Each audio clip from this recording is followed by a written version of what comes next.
Chapter 267. Li, I'm afraid that you will start to get busy. Have you finished looking through the list of names that I gave you before? Mo Xiaoyao turned to look at Li and asked in a soft voice. Li nodded. Mo Xiaoyao said, you don't need to decide who will go for the political marriage. You just need to recommend 2 or 3 people for the emperor. The final choice will be made by the emperor. Li frowned in confusion. Like this, won't we offend more people? Mo Xiaoyao said with a smile, that person in the palace has given you this task. How would they give us a chance to not offend people? If we are worried about offending people and randomly choose a girl with a bad family background, not only will the northern tribes make a fuss, that person in the palace may even use your incompetence to change the selection. At that time, we will offend more people. Since it is like this, Li doesn't need to consider the problem of offending people. Choose a few people that you feel are suitable and send them up. As to who the emperor chooses, that is his own business. If he is not satisfied with any of them, that is even better. Let him choose someone else. Li nodded, I understand. I will carefully look at the family background, intelligence, and other aspects of these noble girls. Putting aside all sentimental reasons, it was naturally much easier to choose a candidate based on their status and personal conditions. Feng San's speed was not slow.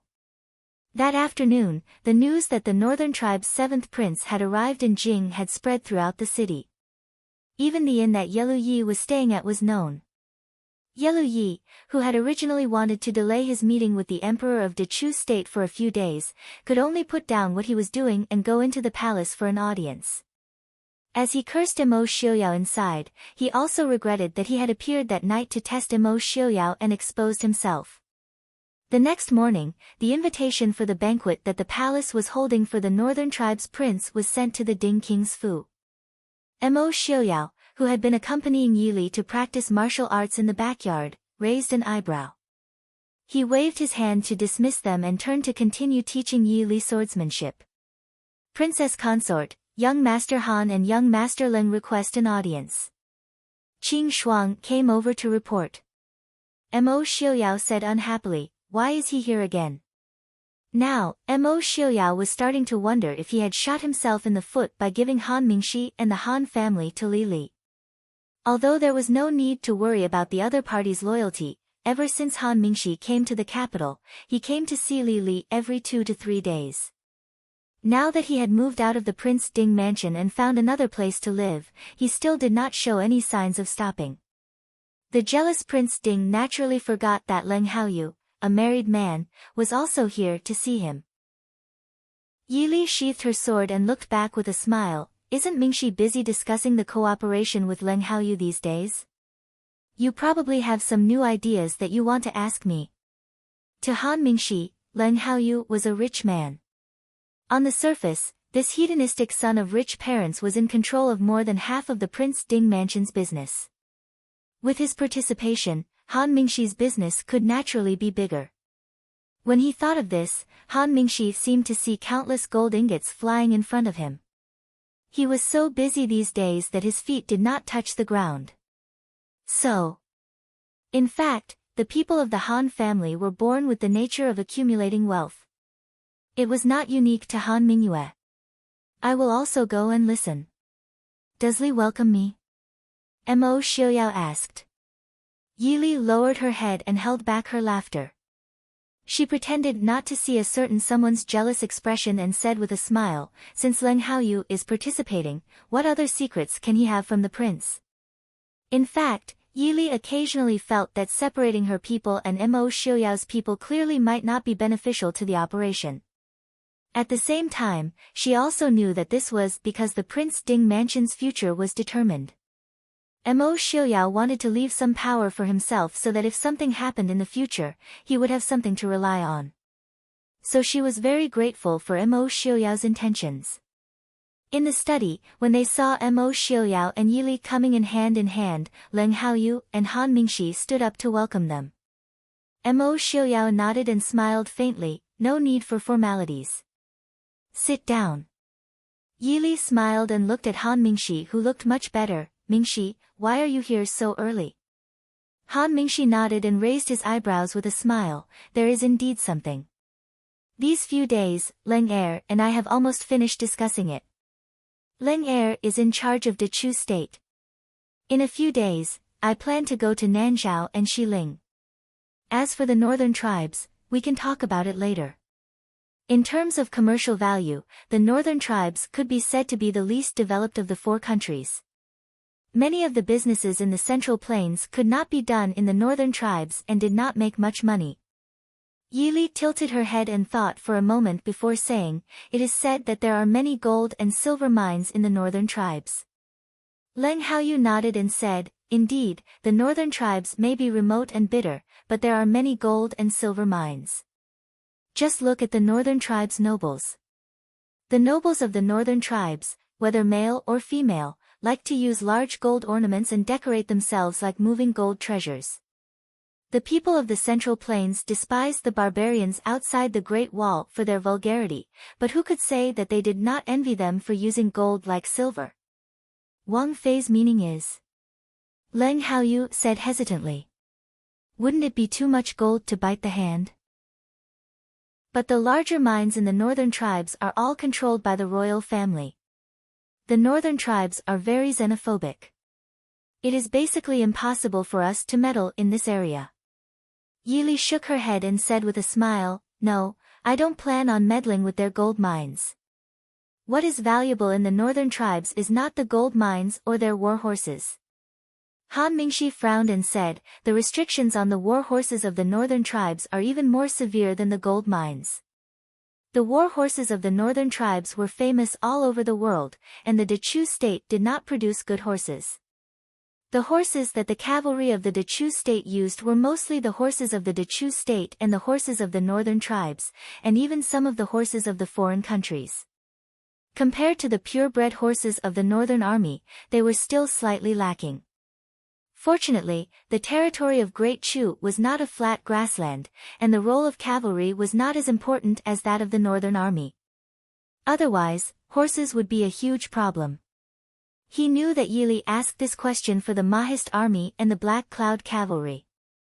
Even though he knew that he was not in a position to say anything, he couldn't help but feel bitter. He glanced at Imo Xiaoyao who was listening to them and said, no matter how much money we offer, the northern tribes will not sell our horses. Even if they buy them, they will be inferior horses. Moreover, shouldn't the problem of horses be solved by the court or the people in charge of the army? If Jun Wei wants to interfere, it will not be good to alarm the court. Yili smiled and said, no one will be willing to sell openly. But isn't there a business called smuggling? Smuggling? Yili smiled and said, private transactions, without going through customs, there is no need to pay taxes. Small capital, huge profits. Leng Haoyu rubbed his head and said with a smile, Princess means that we should secretly send people to buy horses? In the northern tribes, selling good horses to people from other countries is a capital offense. Yili smiled and said, no matter which country, there will be people who love money. Merchants value profits. If there is a 50% profit, they will take risks. For a 100% profit, they will dare to trample on all the laws of the world. If there is a 300% profit, even if it is a capital offense, there will be people who will fight with their lives. If capital offenses were useful, there would not be so many crimes in this world. There is no need to be too anxious.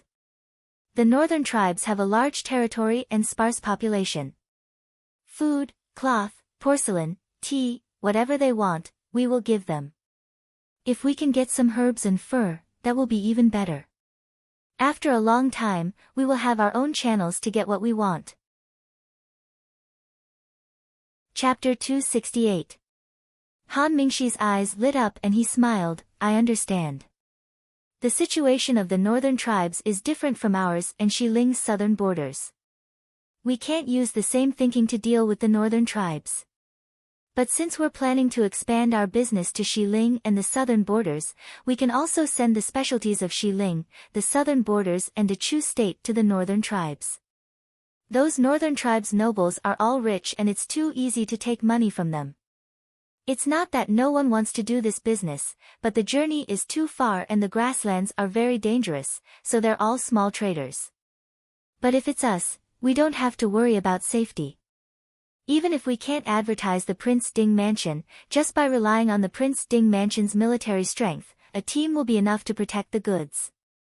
Mo Xiaoyao was also very interested in the northern tribe's warhorses. He smiled faintly. This marriage is a good opportunity. We can send people to the northern tribes to take a look. I'll write to the emperor later and allow the merchants to go with the marriage team to the northern tribes. It'll also be a contribution to the diplomatic relations between the two countries. The other three were silent. Was it a contribution to the Prince Ding Mansion's treasury and the Mahist army's future military strength? Seeing that Mo Xiaoyao also agreed, Leng Haoyu smiled. Since that's the case, then it's decided. Brother Han will go to Xiling and the southern borders, and the northern tribes will make another trip. There's still more than a month before we set off, and there's still time to deal with the Dechu state. Han Mingxi nodded indifferently. Yili took out a metal token and threw it to Han Mingxi. Big brother should still be in the southern borders. If you need any help, you can look for him. This is the Yanwang Chamber's Yama's token. Take it with you just in case. If you encounter any difficulties in the West Hill, I'm sure Pavilion Master Ling will lend a helping hand for the sake of the Yama's order. Han Mingxi was naturally familiar with the origins of the Yama's order. He held it in his hand and looked at Yili hesitantly. Yili waved her hand, indicating that he didn't need to say more. Give it to whoever needs it. Since I'm in the Chu capital, I probably won't be able to trouble Pavilion Master Ling. Wouldn't it be a waste if he kept owing her? As for Sickly Scholar, the chances of him coming to the Dechu state aren't too high. And Four had sent news a few days ago that they had just found Master Liang, who had been brought back to Xiling by Sickly Scholar. Sickly Scholar's threat was limited before they found the emerald grass. Of course, if he insisted on appearing in Chu capital, she wouldn't mind making a move. Even if she didn't kill him, she would cripple him. Presumably, Ling Taihan wouldn't be able to blame her. Leng Haoyu exclaimed, the princess is really generous. She even gave away the King of Hell's order so easily. As he spoke, he glanced at Mo Xiaoyao. He thought that the King of Hell's order was given to the princess by the prince to protect her. Seeing that the princess had personally given it to another man, the prince might vent his anger on someone. Of course, it would be best if it was the main culprit, the romantic young master Han Mingxi himself. As the saying goes, it's better to die than to die. Moreover, he was the one who had caused this. Yili raised her eyebrows and smiled. Pavilion Master Ling gave it to him for free. In fact, even if Ling Taihan didn't appear in the end, she wouldn't really want Sickly Scholar's life. Who knew if Ling Taihan would place too much importance on brotherhood and use the power of the Yanwang Chamber of Commerce to avenge Sickly Scholar.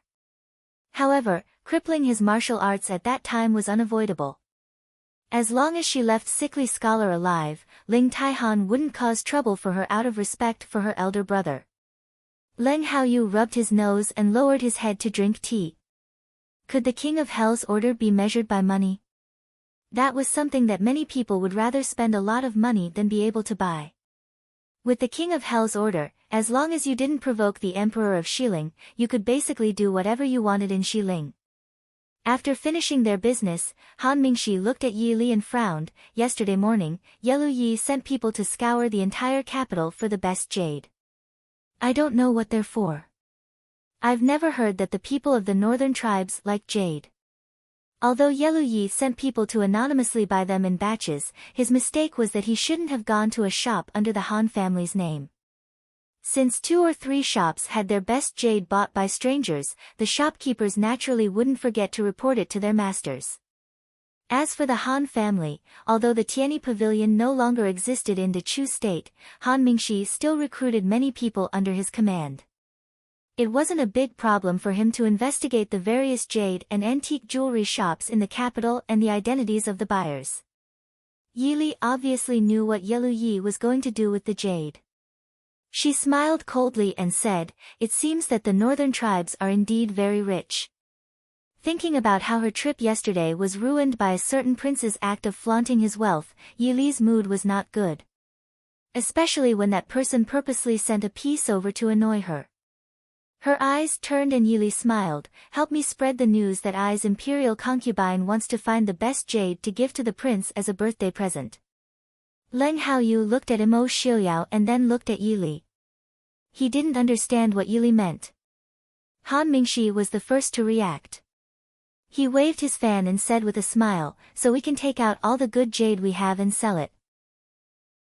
Once this news comes out, I think that even if the price is doubled, there will be people who will buy it." Also, Wang Fei is right. Aren't the northern tribes rich? I will definitely send the news to Prince Yilu first so that he doesn't fall behind. As for whether the prince of the northern tribes would use the jade as a betrothal gift for the princess or move it all back to the northern tribes, it wasn't their business. Leng Haoyu nodded in agreement. Speaking of which, there hasn't been any rumors about what Wang Fei likes. It has caused us to lose a lot of money. It just so happens that I have a lot of things that I want to sell. I'll sell it to the prince of the northern tribes at a cheap price. But... And, does Wang Fei need to leave a good piece for you? If the rich prince of the northern tribes really took it all, what would happen to the prince's birthday present? Don't look at how the prince usually had a good temper. When he was stingy, no one could stand it. These years, he and Feng San had a deep understanding of it. Yi Li glanced at Imo Xiuyao, pursed her lips and smiled. "No need, I'm just saying." Han Mingxi raised his eyebrows and sighed sadly. "So Prince Ding's birthday is coming soon. Speaking of which, it's such a coincidence. I was also born in June. In the past, I spent it with Big Brother, but now..." Leng Haoyu's body stiffened and he stared at Han Mingxi vigilantly. Even if this fellow didn't want to live anymore, there was no need to drag him down with him. He had just gotten married. Yi Li smiled. "Mingxi's birthday is also in June. Then let's celebrate your birthday in the capital before leaving." Han Mingxi blinked. "Will Junwei give me a present?" "Of course, tell me what you like and I'll prepare it later." Yi Li nodded. With her friendship with Han Mingxi, it wouldn't be right if she didn't give him a present on his birthday. Moreover, with Han Mingxi's current situation, she and Imo Xiuyao had put in a lot of effort. Han Mingxi smiled brightly. "That's good. No matter what Junwei prepares, I will like it." After saying that, he fearlessly raised his eyebrows at Imo Xiuyao. Imo Xiuyao's calm expression flashed with a trace of light. "Li is right. Since brother Li's birthday is also in June, I and Li naturally have to give him a present. Don't worry, I will definitely give brother Han a surprise present." Imo Xiuyao's voice could be said to be gentle when he said the last sentence, but the people who heard it felt cold in their hearts. Chapter 269. Leng Haoyu grabbed Han Mingxi and laughed dryly at Imo Xiuyao. "Although we haven't known each other for long, we feel like old friends at first sight. Brother Han Mingxi, let's discuss how you want to celebrate your birthday first." Ignoring Han Mingxi's objection, he grabbed him and dragged him out. Han Mingxi, who had first-rate lightness skills and third-rate martial arts, couldn't even struggle before he was dragged out by Leng Haoyu, who looked third-rate but was actually first-rate. At the banquet in the palace, some people were happy while others were sad. In the elegantly decorated palace, noble consort Lu was wearing a snow-white brocade dress with a silver phoenix pattern. The maid behind her carefully avoided the snow-white dress on the ground and inserted a silver butterfly tassel hairpin into her soft black hair. Noble concubine Lu looked at the reflection of her family members in the bronze mirror with an indifferent expression. "Noble consort, the princess is here," the maid beside her reported softly. A touch of warmth flashed in noble consort Lu's cold eyes. "Let her in." After a while, a young girl in a light yellow dress came in. She stood at the door and looked at noble consort Lu timidly. Then she walked forward and called softly, "Mother." Noble consort Lu turned around and pulled the girl in front of her. Looking at the face that was somewhat similar to hers, noble consort Lu lowered her eyes and suppressed the complicated expression in her eyes. She asked softly, Ning, why did you come to my place at this time? The girl looked up at noble consort Lu and whispered, Sister Changle said that she would attend the banquet with mother. I also want to go with mother. Noble consort Lu was stunned and frowned, you are still young. Tonight's banquet is to welcome the prince of the northern tribes. You don't have to attend. Tears of grievance appeared in the girl's eyes. Sister Changle was only 1 year older than her. However, Imperial Mother would often bring her to the palace banquets to play together. However, Imperial Mother had never been willing to bring her along, nor was she willing to play with her. She knew that Mother didn't like her. Noble consort Lu's expression softened when she saw the shock on the girl's tender face. But she soon calmed down and said coldly, Ning, don't you listen to mother? Go back. Looking at her daughter's aggrieved and sad appearance, she finally paused and said in a low voice, Go back to your own palace. In a while, let Mama bring you to the palace banquet. The girl raised her hand to wipe away the tears on her face and sobbed, Woo-woo. Mother, don't be angry. Ning won't go. Ning is going to play with my brothers. After saying that, she turned around and stumbled out. It was quiet in the hall. The chief maid beside noble consort Lu frowned and said in a low voice, Your Highness, aren't you being too? Noble consort Lu turned around and said blandly, No need to say more. Help me dress up. Seeing her like this, the palace maid did not dare to persuade her again. She looked back at the door and sighed slightly in her heart. Compared to how the Empress treated the eldest princess, the Empress treated the second princess and even the 2 princes too coldly. This way, when the princes and princesses grew up in the future, their feelings for the imperial concubine would also be affected. It was a pity that the imperial concubine would not listen to their advice. They could only nimbly dress up for their mistress. Noble consort Lu stood up and looked at herself in the mirror before turning around and saying, Let's go. The banquet was still the same as usual, with songs and dances celebrating peace and prosperity. Yi Li sat next to Mo Xiaoyao. She could clearly feel that from the moment she entered the hall, someone's gaze had not left her. Looking up, the person sitting opposite her was the key figure of tonight's banquet, the 7th prince of the northern militant kingdom, Yelu Yi. Seeing Yi Li looking at him, Yelu Yi raised his eyebrows and raised his wine cup in her direction. That undisguised impudent gaze made Yi Li's heart sink. She was very unhappy. Ever since she married Mo Xiaoyao, it should be said that since she could remember, no one dared to look at her with such an impudent gaze.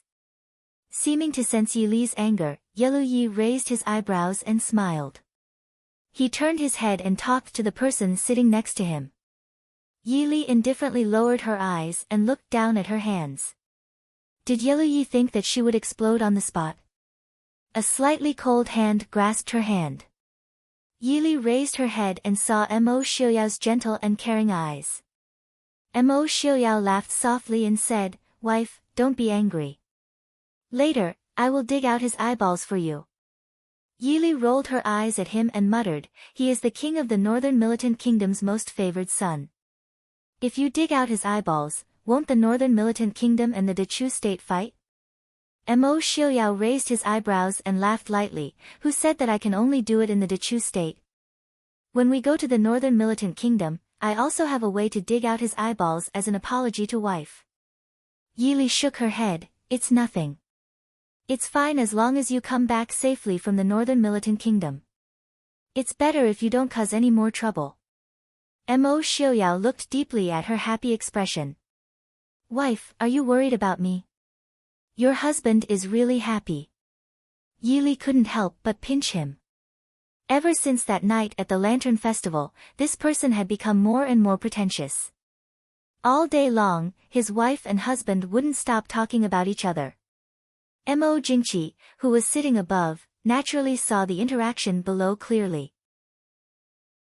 His originally handsome face twisted slightly.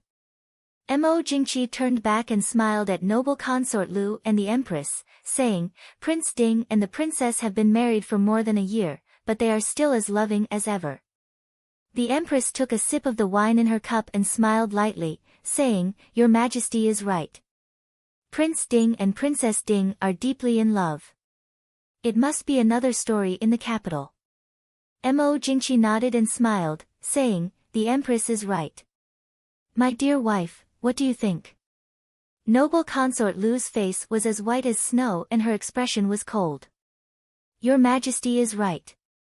Wang Xiaorong, who was sitting below noble consort Lu, looked at noble consort Lu and then at Prince Ding and his wife below. She covered her mouth and smiled foolishly, saying, I heard that Sister Lu and Prince Ding were childhood sweethearts.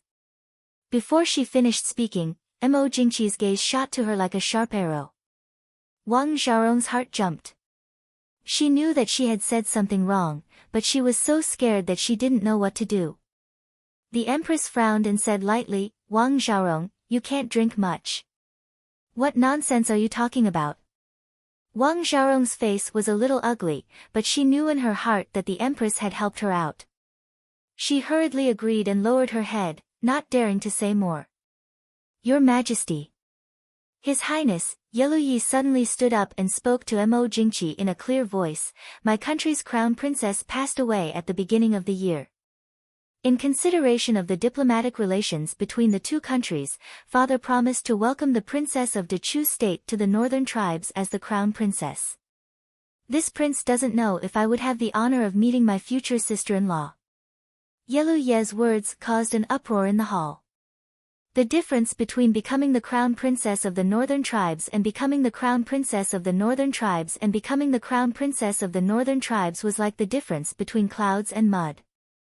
Not to mention those who couldn't see through it, even those who had already seen through this marriage couldn't help but be moved. What was the use of a daughter in a family?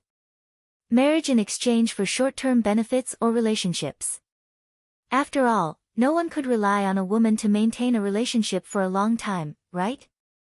Even if they knew that the woman who married into the northern tribes wouldn't have a good life, if there were enough benefits, sacrificing a daughter was completely worth it. Yi Li was a little surprised. She tilted her head to look at Mo Xiuyao. Mo Xiuyao smiled faintly and said in a low voice, The difference between becoming the crown princess and officially becoming the crown princess is not just a little bit. Who said that the northern tribes people are straightforward and courageous, not scheming and crafty? Chapter 270. Yi Li suddenly understood. Wasn't that so? For a moment, she had forgotten that each country's royal family had something like a golden book. Even the barbarian northern tribes had something similar. Without an official golden book, it was the same as Dechu state's people not having their genealogy recorded in the ancestral hall. Not to mention being the crown princess, even if she was married as the empress, it didn't count. Yi Li remembered that Mo Xiuyao had people spread the news that Yeluyi wanted to personally choose someone. Ordinary concubines weren't allowed to be chosen, but the crown princess, the future empress of the northern tribes, wasn't allowed to be seen first. This was under the premise that Dechu state didn't have a suitable princess. Yi Li looked at Mo Xiuyao with a half-smile, openly mocking him for trying to steal a chicken only to end up losing the rice used to lure it. Mo Xiuyao didn't mind. After all, Dechu state wanted to marry a girl to the northern tribes. Since Yeluyi dared to generously offer the position of crown princess, he didn't mind letting him choose a satisfactory candidate. Wife, you should worry about Miss Hua. If Yeluyi personally chooses, he has a 70% chance of choosing Hua Tianxiang. If he knew that Hua Tianxiang and Li had a good relationship, then the 70% chance might even increase to 90%. Yi Li frowned slightly. Then I'll have to trouble Prince to make sure that the northern tribes prince understands the importance of choosing a crown princess from the royal family. Mo Xiuyao shook his head and laughed softly. If Yeluyi himself was the crown prince, he might choose a girl from the royal family. But he's choosing for Yelu Hong. Hua Tianxiang isn't from the royal family, but she is the empress's niece. Her status isn't low either. Also, it's very likely that she can drive a wedge between the emperor and the Hua family. Even though old Duke Hua doesn't go to the battlefield anymore, he still has a lot of prestige in the military. Once Hua Tianxiang marries into the northern tribes, the Hua family won't be of any help to Yelu Hong. Yili lowered her brows and pondered for a moment before raising her head to ask, what if he knows that Tianxiang is likely to be of great help to Yelu Hong after becoming the crown princess of the northern tribes? Mo Xiaoyao face-bombed and thought for a moment, then said with a smile, this might work. Let's see if we can trick Yi Lu Yi. Mo Jingqi was clearly taken aback by Yelu Ye's sudden words. After a moment, he recovered with a smile. Prince Yelu, are you speaking the truth? Yelu Ye's face was full of sincerity as he said, of course it's true. This humble prince has personally come to welcome the princess of Dechu state on royal father's orders. Is this not enough to show my sincerity? Mo Xiaoyao's eyes flashed. He looked at Yili, who was sitting at the side with her head lowered as she spoke to Mo Xiaoyao. Princess Ding, this matter was originally arranged by you. Do you have a candidate in mind? Yili inwardly cursed Mo Jingqi for being treacherous. She clearly had someone present the candidates in the morning. Why was Mo Jingqi acting as though he didn't know anything? Standing up, Yili respectfully said, reporting to your majesty, there are indeed a few candidates in mind. Before entering the palace, I already sent someone to report to your majesty. Your majesty must be busy with work and hasn't had the time to see them. Yelu Yi smiled as he looked at Yili, raising his brows. Since the candidates haven't been decided yet, may I ask? This humble prince doesn't know if I can participate. Didn't you say that I wanted to personally choose the princess? I'll let you see. However, the one in charge of this matter is Princess Ding. What a pleasant surprise. Yelu Yi looked at the woman across from him, his heart joyful as he thought. Reporting to your majesty, Prince Yelu is, after all, an outsider. This will damage the reputation of our Dechu state's young ladies. A minister whose family's daughter was coincidentally on the list of candidates stood up. Not to mention whether or not she could be chosen, if she was chosen, she would probably never be able to see the crown princess of the northern tribes for the rest of her life. If she couldn't be chosen, his daughter's reputation would be completely ruined. How could she marry in the future?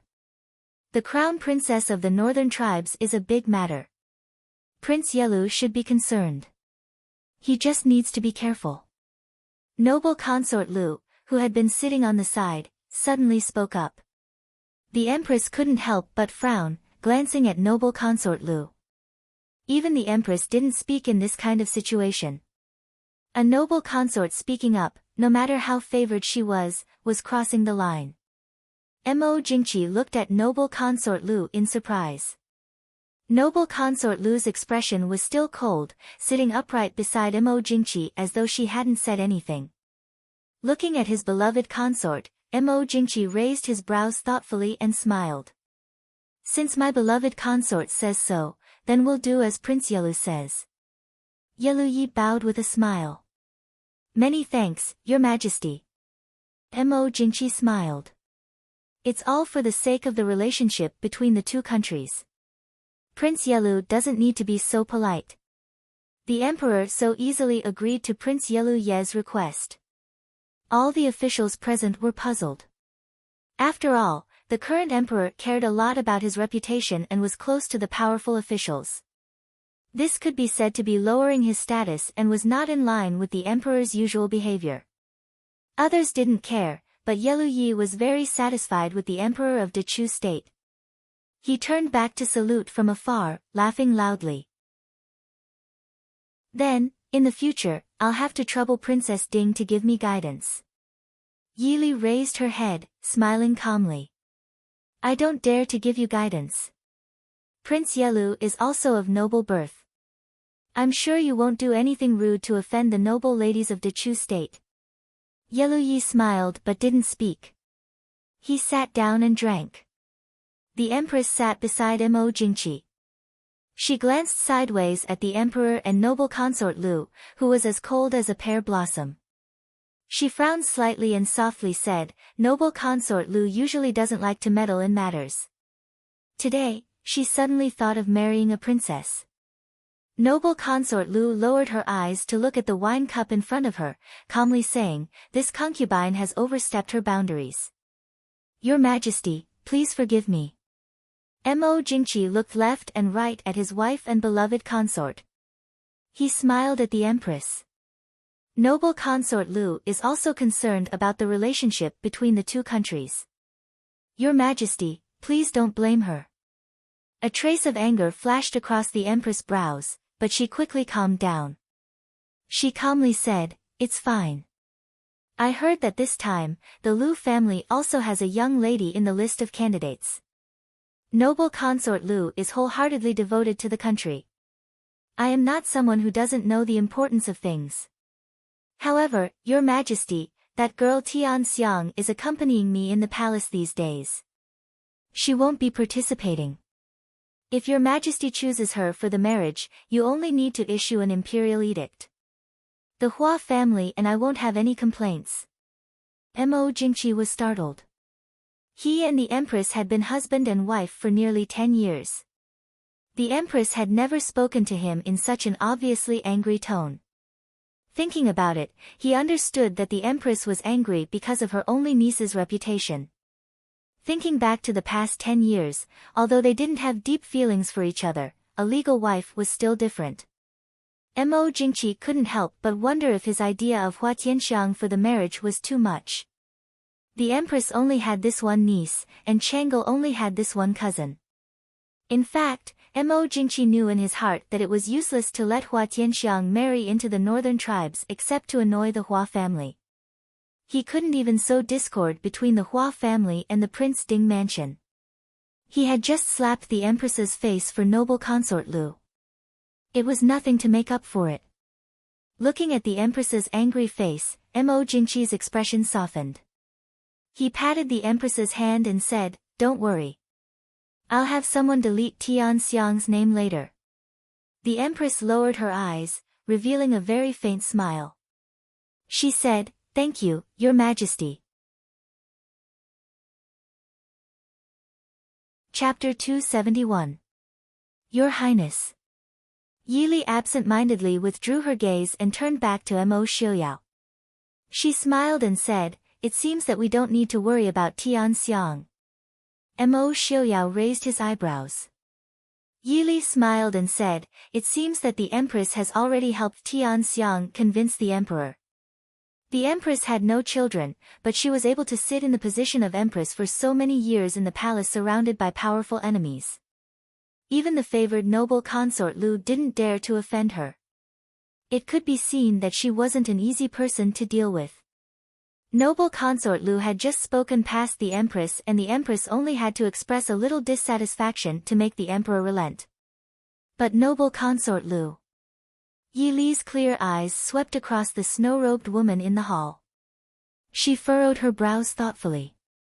The Empress' intelligence isn't inferior to anyone's. She just didn't mean it. On the other hand, Li seems to have some strange abilities. Mo Xiuyao laughed softly. Even though they were sitting at the very front, there was still a distance between them and the dragon throne. He could see the expressions of the people above, but Mo Xiuyao admitted that he couldn't hear the whispers of the people above in this noisy hall.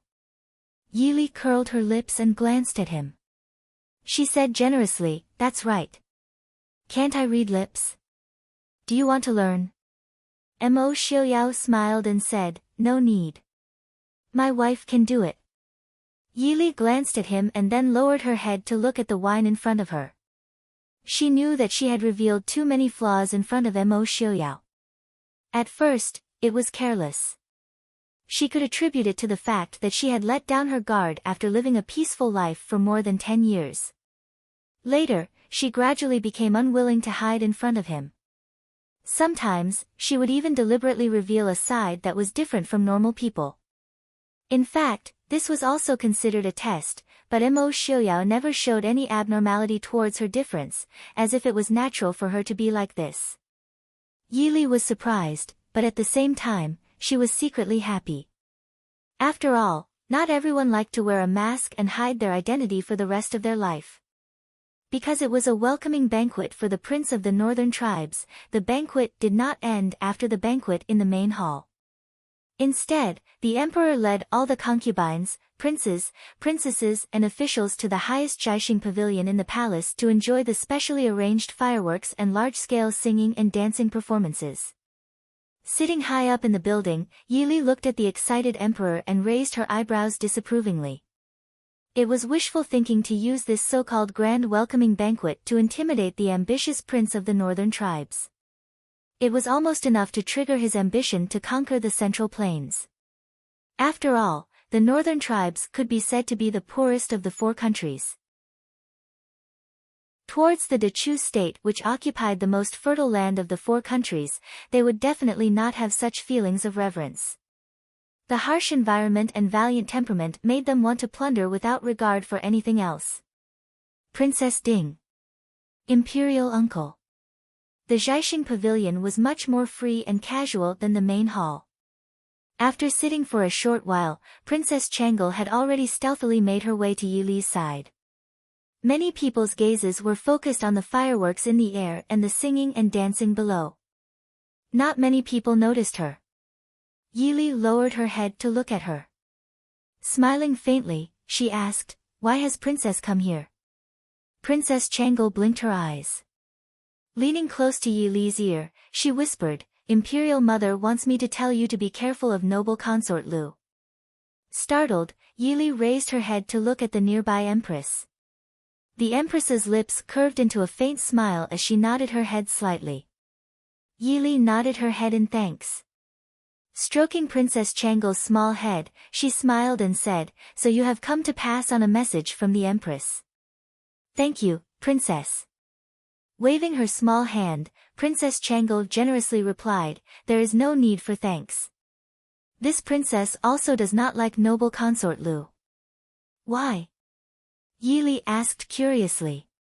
Although noble consort Lu's personality was cold and detached, she would not go so far as to offend a young girl. In the past, noble consort Lu could be considered to have helped her twice and did not harbor any enmity towards her. However, this time, Yili could clearly sense that noble consort Lu's attitude towards her seemed to have changed since their last meeting in the palace. This was a very subtle change. On the surface, it was impossible to discern anything. It could only be described as a type of intuition. As for Yili, she had always trusted her intuition. This was because it had saved her life countless times on the battlefield. Curling her small lips, Princess Changle replied, "She always acts as if no one is pleasing to the eye. However, Imperial Father always listens to her. She is not good at all. Even when Jining cries, she ignores her. Imperial Mother would never treat me like this. Imperial Mother dotes on Changle the most." The last sentence was definitely meant to show off. "Jining?" Yili looked at Mo Xiaoyao in confusion. Indifferently, Mo Xiaoyao replied, "The Emperor's second princess, Princess Jining, noble consort Lu's daughter." Yili gazed forward. Only now did she realize that something seemed to be missing from noble consort Lu's side. With the Emperor's grace, all of the imperial concubines, princes, and princesses were allowed to turn off the fireworks. As a result, as long as the imperial concubines had children, they would bring their princesses and princes with them.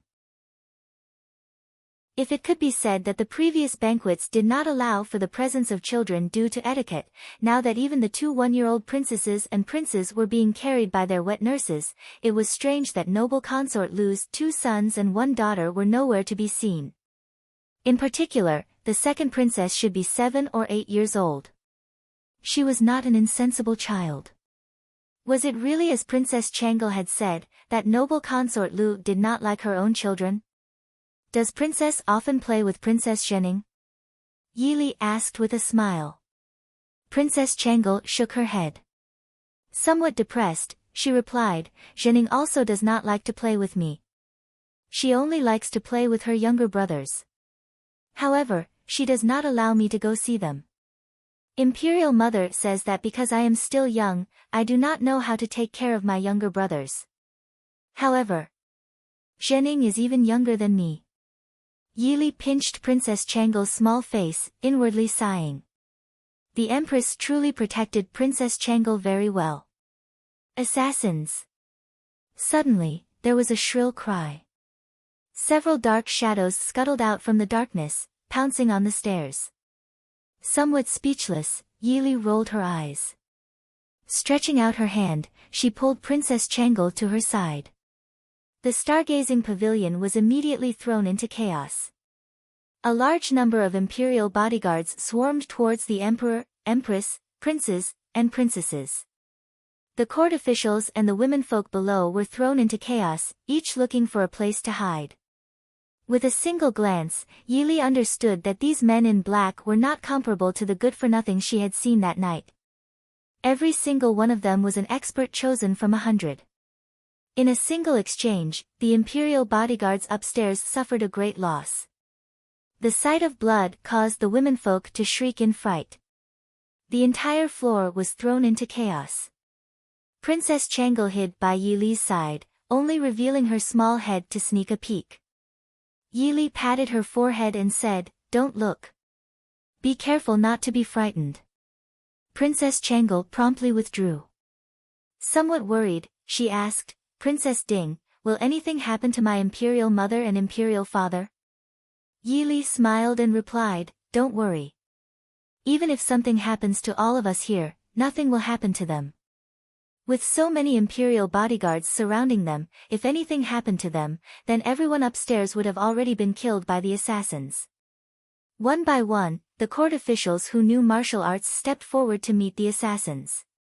This was not only for their own safety, but also an opportunity to display themselves before the emperor. Mo Xiaoyao sat calmly by Yili's side. At some point, shadow guards had appeared, steadily guarding their surroundings. Even if one or two occasionally broke through their defenses, they would be dealt with by Qingyuan, Shadow 2, and Shadow 3. In the chaotic upstairs, there was a strange calm on their side. Chapter 272. I say, Prince, do you want to go up and protect the emperor? Yili looked teasingly at Mo Xiaoyao as she asked softly. Mo Xiaoyao raised his brows and smiled. If I go over now, the emperor won't think I want to protect the emperor. He'll think I want to assassinate the emperor. Yili tilted her head and looked in Mo Jingqi's direction, shaking her head disinterestedly. It was said that the emperor was a person who was both civil and military. How afraid of death did he have to be to have all the guards upstairs surround him? While keeping an eye on the assassins, he was also keeping an eye on them. It wasn't just Mo Xiaoyao. Right now, anyone related to the Prince Ding mansion would be treated as an assassin. Oh, in such a chaotic place, it's not good for the prince and princess to be so relaxed, right? Not far away, Yelu Yi was easily dealing with the assassins. He even had time to speak to Mo Xiaoyao and Yili with a smile. Mo Xiaoyao smiled faintly. If we can't even deal with a few assassins, what's the use of the palace guards? Yelu Yi laughed loudly. Prince is right. A few small thieves aren't worth Prince Ding personally dealing with. Prince Yelu, please move to the side. The assassins have all been attracted by you. And San, who was standing in front of Yili, casually dealt with an assassin as he spoke expressionlessly. Yelu Yi raised his brows. His gaze paused on the man who had fallen in front of San. He smiled and said, "Sorry, I don't know why these assassins always like to bother I. The guards of the Prince Ding mansion are indeed skilled." The man who had fallen to the ground didn't have a single wound on his body. There was only a very thin wound on his neck. There wasn't even much blood flowing out. However, the assassin didn't even struggle before he fell to the ground and died. Even a professional assassin might not be able to do this better. The man in front of him was only wearing the clothes of an ordinary guard, but he appeared to be completely relaxed and calm in the chaotic crowd. Watching the chaotic battle, Yili raised her eyebrows and asked in a low voice, "The assassin is here for Yeluyi?" A large portion of these assassins had come for Yeluyi. This could be because Yeluyi appeared to be the strongest, but Yeluye's attire was completely different from that of the Dechu state. It was impossible for these assassins not to recognize him. Mo Xiuyao stared at the handsome man who kept inching closer to them and said, "It might have something to do with him, but the assassins are all from the Central Plains. No matter if it was Yeluyi or Yeluhong, they would not send the northern tribes' people to cause trouble in the palace. Yeluyi purposely led the assassins here to test your strength." Mo Xiuyao's strength was well known throughout the world, there was no need to rely on a few assassins to test his strength. Of course, Yeluyi could not rely on a few assassins to kill him, so he could only do it for Yili who was sitting beside him. Yili smiled and said, "Do I need to make a move in this kind of situation?" And San in front softly replied, "Of course not. It's just a few assassins. If Wang Fei needs to personally make a move, doesn't that mean that this subordinate's existence is useless?"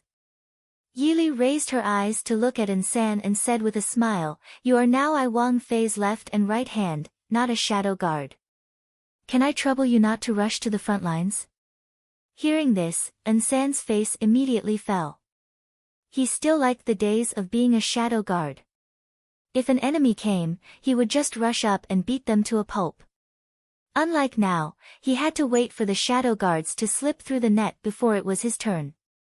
It just so happened that the shadow guards of the Ding Prince's residence were very qualified. Basically, there would not be any fish that would slip through the net. Mo Xiuyao smiled and said, "I feel that he is not trying to test Li's martial arts, but rather Wang Li's courage." Hearing Mo Xiuyao's words, Yili was silent for a long time before leisurely replying, "Marrying into the Ding Prince's residence, could it be that this still does not prove Wang Fei's courage? If it were any other girl who had just been annulled by the Prince of Li and then betrothed to Prince Ding, they might as well hang themselves with a piece of white silk. The fact that she was still alive was enough to prove that her courage was not small, okay?" Ah, not far away, a child's cry could be heard. Princess Changle stared blankly for a moment before suddenly crying out, "It's Zhening. Princess Ding." Sitting to the side, Mo Xiuyao waved his hand. Two shadow guards withdrew from the battlefield without leaving a trace, quickly flying towards the source of the cry. Yili looked at noble consort Lu, who was sitting by the emperor's side, and wrinkled her brows. Even they had heard Princess Zhening's cry. She did not believe that noble consort Lu had not heard it. However, noble consort Lu's expression remained as calm as usual. Even the empress frowned as she glanced in that direction. As the birth mother, she acted as if she had not heard anything. In the past, she only felt that noble consort Lu's temperament was cold and untainted. However, looking at her now, she could not help but feel a chill in her heart. A woman who did not even care about the safety of her own daughter, what exactly was she thinking in her heart? Surrounded by layers of imperial bodyguards, the empress calmly said a few words to Mo Jingqi. Mo Jingqi raised his head and looked in their direction. Seeing Mo Xiuyao and Yili sitting calmly to the side, his eyes darkened. In a clear voice, he said, "Prince Ding, I'll have to trouble you to bring our second princess back." Mo Xiuyao smiled faintly. He stood up and smiled at Yili before flying out of the building. With Mo Xiuyao's status, it was fine for him to sit and not do anything. However, if the emperor personally ordered him not to do anything, then it would be inexcusable. The empress clearly did not expect that Mo Xiuyao would ask Mo Xiuyao to go save the princess. She stared blankly in the direction of Yili, frowning with worry. First, she had to worry about Princess Ding. Her daughter was still young. If Prince Ding was not there to protect her, how could she be at ease? Glancing at noble consort Lu who was sitting calmly on the side, the empress's face darkened for the first time. Zhen Ning was taken away by the assassins. "Noble consort Lu, aren't you worried at all?" Noble consort Lu calmly withdrew her gaze from the outside of the building and said indifferently, "There are so many imperial bodyguards in the palace. Of course, they will bring Zhen Ning back safely. Your Majesty, I'm sorry for making you worry." The Empress was so angry that she felt suffocated. She snorted coldly and did not speak anymore. She just kept watching Yili and Chang'e over there. With the Emperor's temper, he would never allow her to send someone to bring Chang'e over, even if the one in the chaos was his own daughter. As soon as Mo Xiuyao left, the besieging assassins became fiercer. Obviously, these assassins were afraid that Mo Xiuyao had not done anything yet, so they did not use their full strength. Now that Mo Xiuyao was no longer present, they naturally had to take advantage of the time before he returned to finish off the enemies in front of them. A black-clothed assassin was thrown to the side of Yili's feet. Princess Chang'e, who had a sinister expression on her face, could not help but shriek. Yili frowned. Rising, she ordered, "An heir, Qinghuan, take 2 people to protect Princess Chang'e." An heir looked at Yili with disapproval. Princess Chang'e tightly gripped Yili's clothes, unwilling to let go. Although she was still young, having grown up in the palace, Princess Chang'e's intuition was superior to that of ordinary people. Being by Princess Ding's side made her feel extremely at ease. Yili pulled her hand away, softly saying, "Good child. It is very dangerous to be by my side. Follow the 2 of them to a safe place." Princess Chang'e blinked her eyes and gazed at her. "Princess Ding, come with me." Yili smiled faintly and shook her head. She swept a glance at Yelu Yi, who was fighting skillfully. So long as she moved, Yelu Yi would definitely draw the assassins towards her. Since this was the case, it was better to stand here and deal with any changes by remaining unchanged. The princess must be obedient. Do not let your imperial mother worry, understand? Princess Chang'e hesitantly glanced at the nearby empress, who was nervously watching her. In the end, she obediently nodded her head.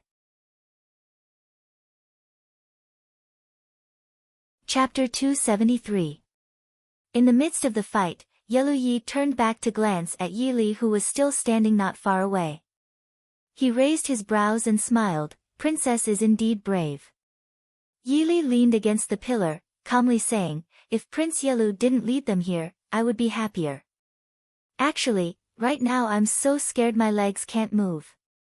Having his intentions exposed, Yelu Yi didn't feel embarrassed at all. He smiled and said, "Princess Consort found out ah. Actually, this one only wanted to be a hero saving a beauty. I believe Princess won't blame this one, right?" Hearing this, San raised his brows. He grabbed an assassin with one hand and thrust it forward. The bright light of the blade pierced towards Yelu Yi. Hearing the wind, Yelu Yi nimbly turned around and kicked the assassin who had lost control. "This one, be careful." San expressionlessly raised his hand, apologizing without sincerity. It was a slip of the hand. "Prince, please forgive me." Yelu Yi raised his brows, smiling. Princess indeed has many capable people by her side. "Of course, I won't blame you. Yelu Yi. Go die." It seemed that this casual fight had finally hurt the assassin's pride. With a loud roar, several black-clothed men threw themselves at Yelu Yi. Their attacks were so fierce that it made one's heart tremble. Yelu Yi finally began to gather his energy to deal with them. Yili leaned against the pillar, looking at the chaos around them. She gave Mo Jingqi, who was surrounded by guards, a high degree of disdain. His subjects were being slaughtered by assassins. As the monarch, half of his guards didn't move. He refused to let them leave his side to deal with the assassins. She even said that Mo Jingqi was good at controlling people's hearts. Now, it seemed that in the face of life and death, he had forgotten everything. Even though it wasn't a life and death situation yet. With a few clear sounds, several more black-clothed men rushed into the building. Yili couldn't help but frown. The palace was heavily guarded. How capable were these assassins to be able to infiltrate the palace on such a large scale? And the palace guards. It had been almost 15 minutes, but not a single guard had arrived. Faintly feeling that something was wrong, Yili began to move out of the building without leaving a trace. There was a strange sound in the air. Yili narrowed her eyes and said sternly, "Let's go. They want to set fire to the building." Just as he finished speaking, an heir, who was in the corner, had already grabbed Princess Changle and flew out. Behind them, Qinghuan nodded to Yili and followed them out.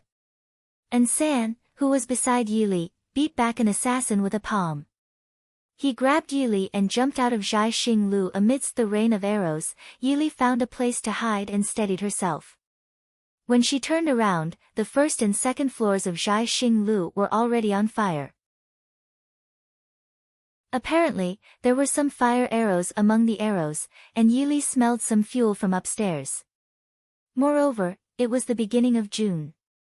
Zhai Xinglu was made of wood and paint, so it was easy to set fire. Everyone was on the third floor. Once the fire started, the already chaotic Zhai Xinglu was filled with endless screams and cries for help. And San, save them. Wang Fei, we didn't bring many people into the palace. And San frowned. Yili said in a low voice, don't worry about me. Save them first. Today, those who had the qualifications to ascend Zhai Xinglu were all important officials of the court. Not to mention more than half dead, even a few injured would be troublesome. Helpless, and San could only wave his hand for the shadow guards who had followed behind to go upstairs and save them. Very quickly, Mo Jingqi and the other imperial concubines were all rescued by the guards. The guards who had originally surrounded Mo Jingqi and had no place to fight immediately faced the assassins outside. In the darkness, no one knew how many assassins there were. The imperial concubines, princes, and princesses of high status were still fine, as they had people protecting them. As for the imperial concubines who were not ranked in the rankings, no one would care if they died. Upon landing, the empress looked all around. With great difficulty, she finally saw Yili. Without caring for anything else, she hurriedly ran over. Wang Fei. Changle. Yili said, Wang Fei, there is no need to worry. Princess Changle has already been sent to a safe place. The empress let out a breath, smiling faintly. Thank you, be careful. Yili pulled the empress away, pushing her towards the guards who had followed over. Tilting her head, she dodged the incoming blade and nimbly slipped past the assassin's side. The assassin, who had originally been determined to succeed, only felt a chill in his chest. Dazedly lowering his head, he saw blood spurt out from his chest. Yili turned her head and said to the guards, take Her Highness the Empress to a safe place. The phoenix embroidered on the Empress's clothes was too dazzling. She had only just landed when 2 arrows greeted her. After instructing the guards, Yili's hand flashed and she once again melded into the darkness.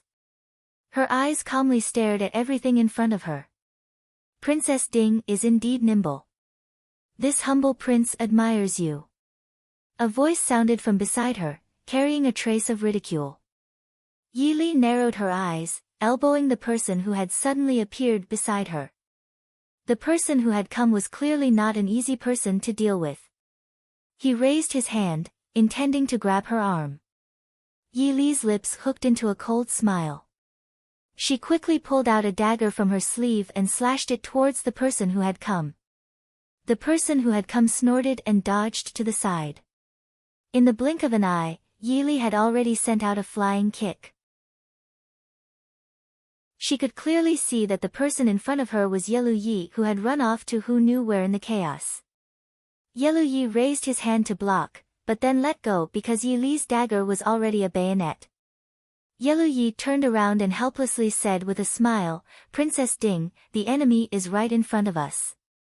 Are we still going to have internal strife? He had seen many women who knew martial arts. The women of the northern tribes, regardless of age, all knew a few moves. But this was the first time he had seen a woman with such fierce moves. Compared to a specially trained assassin, she was not inferior. Yelu Yi finally confirmed that now was not a good time to provoke her. If they fought and someone else took advantage of the situation, then it would really be trying to steal a chicken only to end up losing the rice used to lure it. Yili flew to the side and looked coldly at him as she said, "Internal strife?" Prince Yelu used the wrong words. It must be that you are not used to the language of the Dechu state. Yelu Yi rubbed his nose and said with a smile, "At least we are on the same side now, aren't we? This one only wanted to protect Princess. Now it seems that there is no need." Yili looked at him with a fake smile and said, "There is no need to protect me. Prince Yelu should stay further away from me. Be careful not to injure others." Yelu Yi watched as Yili accurately used a dagger to cut the neck of a person who had tried to sneak attack her. He couldn't help but feel a chill run down his neck. This was the princess consort of the Dechu state's Ding country. She really was as vicious as the legendary Prince Ding. But, only this kind of woman was interesting. Protect the emperor. The imperial guards of the palace finally arrived. The large group of imperial guards rushed in and caused the originally dark situation to lose their advantage. Yili turned back to look at the one-sided situation. She did not hesitate to turn and head deeper into the palace. Yelu Yi, who had been staring at her, rubbed his chin and followed with interest. Yili quickly shuttled through the gloomy palace, as if she had walked through the palace thousands of times before and was familiar with the layout of the palace. The slender figure nimbly landed under the eaves of a palace. Yili stopped in her tracks and raised her head to look at the eaves behind her. She said lightly, "Prince Yelu, why are you following Ben Fei at this time?" Having been discovered, Yelu Yi didn't dawdle and jumped down from the roof.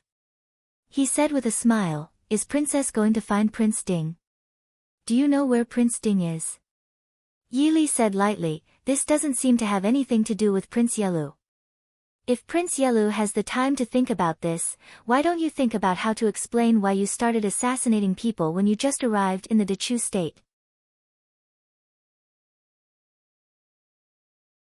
Chapter 274. Just now at Zhai Xinglu, the assassin had directly called out Yelu Ye's name. At that time, many people had heard it. Not many people knew about the assassination at the Lantern Festival, but it did not mean that it would not spread. If there were any important casualties tonight, those noble families would most likely place the blame on Yelu Yi. Yelu Yi said innocently, "This one has come from afar. Who knew that the Dechu state is more dangerous than our northern tribes?" Yili sneered, "I think that compared to the northern tribes, Prince Yelu is more like someone from our Dechu state." Finishing, she did not care about Yelu Ye's expression and turned to quickly walk forward. The two of them, one in front and one behind, walked a short distance in the imperial palace. Probably because of the assassin, most of the guards had gone to Zhai Xinglu. At this time, the imperial palace was not as strict as usual. Yili frowned as she walked. If someone were to sneak into the palace at this time, the consequences would be unthinkable. Yelu Yi leisurely followed behind Yili. He could see that Princess Ding was not aimlessly searching the palace, but was going in a certain direction. But with his eyesight, he could not find any traces of Mo Xiuyao. After thinking for a long time, he could only conclude that it was a secret mark of the Ding Palace that he did not know about. Very quickly, the two of them reached the peach forest at the edge of the imperial garden. Yelu Yi frowned, "Wang Fei, are you sure you didn't find the wrong place?" Yili jumped over the river in front of her and said calmly, "I did not ask Prince to follow." When her feet touched the ground, Yili did not hesitate to enter the peach forest. Yelu Yi shrugged and followed with a smile, "Wang Fei is not worried about this one. Are you not afraid that I will follow behind you and sneak attack? You can try." Yelu Yi rubbed his nose and was speechless. Although he was not timid, he was not someone who liked to seek death. Not to mention Princess Ding's strength, he had vaguely sensed that someone was following them the moment they entered the imperial garden. It would have been fine if that was all, but he was still unable to determine who the person following them was. It was purely because of his intuition that he had escaped death countless times since he was young. Since Princess Ding had said so, Yi Lui she knew that the people following them must be from the Prince Ding mansion. He could not help but hate the strength of the Prince Ding mansion. The palace was in a complete mess, but Yi dared to guarantee that even the most inconspicuous guard in the Prince Ding mansion did not feel the slightest bit of panic. Not long after Yi entered the forest, he heard voices coming from afar. However, it didn't sound like a fight. Instead, it sounded like a woman arguing about something. Looking at Yi Li, whose expression he couldn't see clearly, Yi laughed in amusement. Following this woman was indeed the right choice. In the peach blossom forest, Princess Shen Ning sat on the ground, staring blankly at her mother, who was completely different from usual. Earlier, she had been frightened. She clearly wanted to throw herself into her mother's arms and cry, but she could only sit on the ground in a daze, not even daring to cry out loud. Because her mother did not even look at her. Although she was still young, she was extremely sensitive and knew that her mother did not want her to disturb her. Mo Xiaoyao looked at the white-clothed woman in front of him and could not help but frown. Since Princess Shen Ning is fine, I will take my leave. Not long after chasing out of Zhai Xinglu, he discovered that the assassins who had kidnapped Princess Shen Ning had no intention of harming her. They only wanted to draw him away. However, Mo Xiaoyao did not expect that the kidnappers were arranged by the woman in front of him. She actually predicted that Mo Jingqi would ask him to save Princess Shen Ning. It seemed that he had underestimated noble consort Lu's influence on Mo Jingqi. Do you hate me that much? Noble consort Lu said faintly.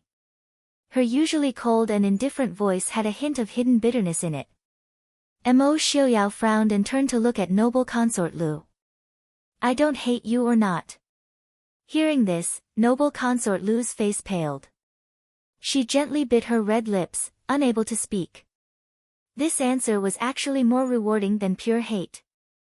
In Mo Xiaoyao's eyes, she did not even have the right to make him hate her, because there was no relationship between them to begin with. Why do you treat me like this? Noble consort Lu asked in a trembling voice. Her cold face had a hint of fragility and sadness. Compared to her usual high and mighty appearance, she had a hint of gentleness and helplessness. She raised her head to look at Mo Xiaoyao and asked unwillingly, why do you never look at me? In the past, it was Su Zuidi. Now, it's Yi Li. I've never been worse than them. Xiaoyao, why don't you look at me? Whether it was family background, appearance, or talent, she had never lost to anyone. Even if it was Su Zuidi, who was the most beautiful woman in the world, she had never felt that she was more beautiful than her.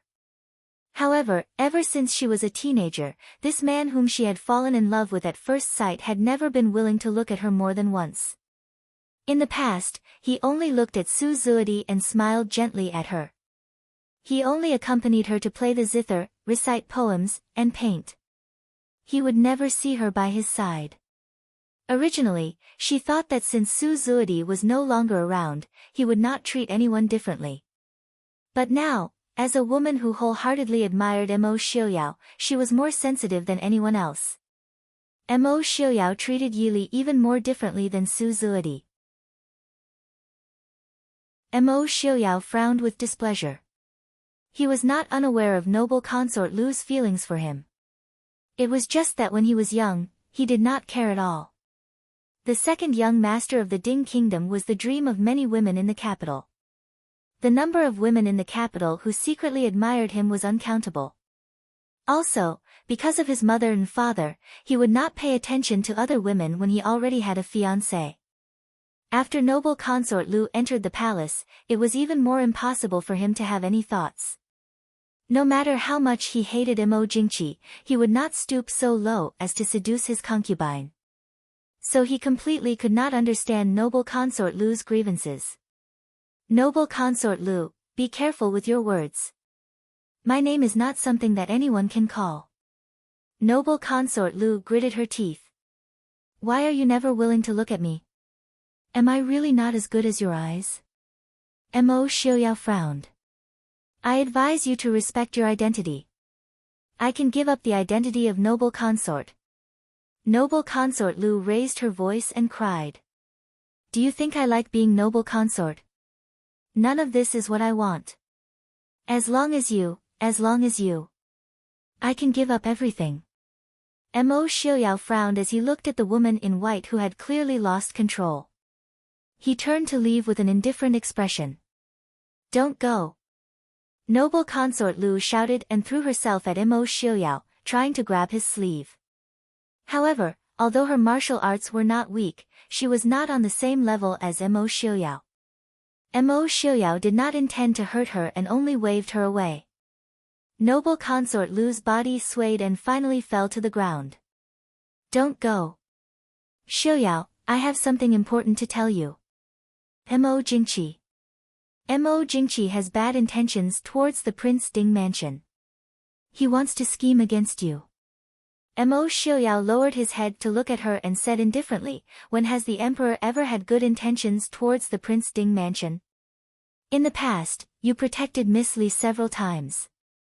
Today, I saved Princess Shen Ning as I returned the favor. Noble consort Lu, take care of yourself. Our emperor is not a magnanimous person.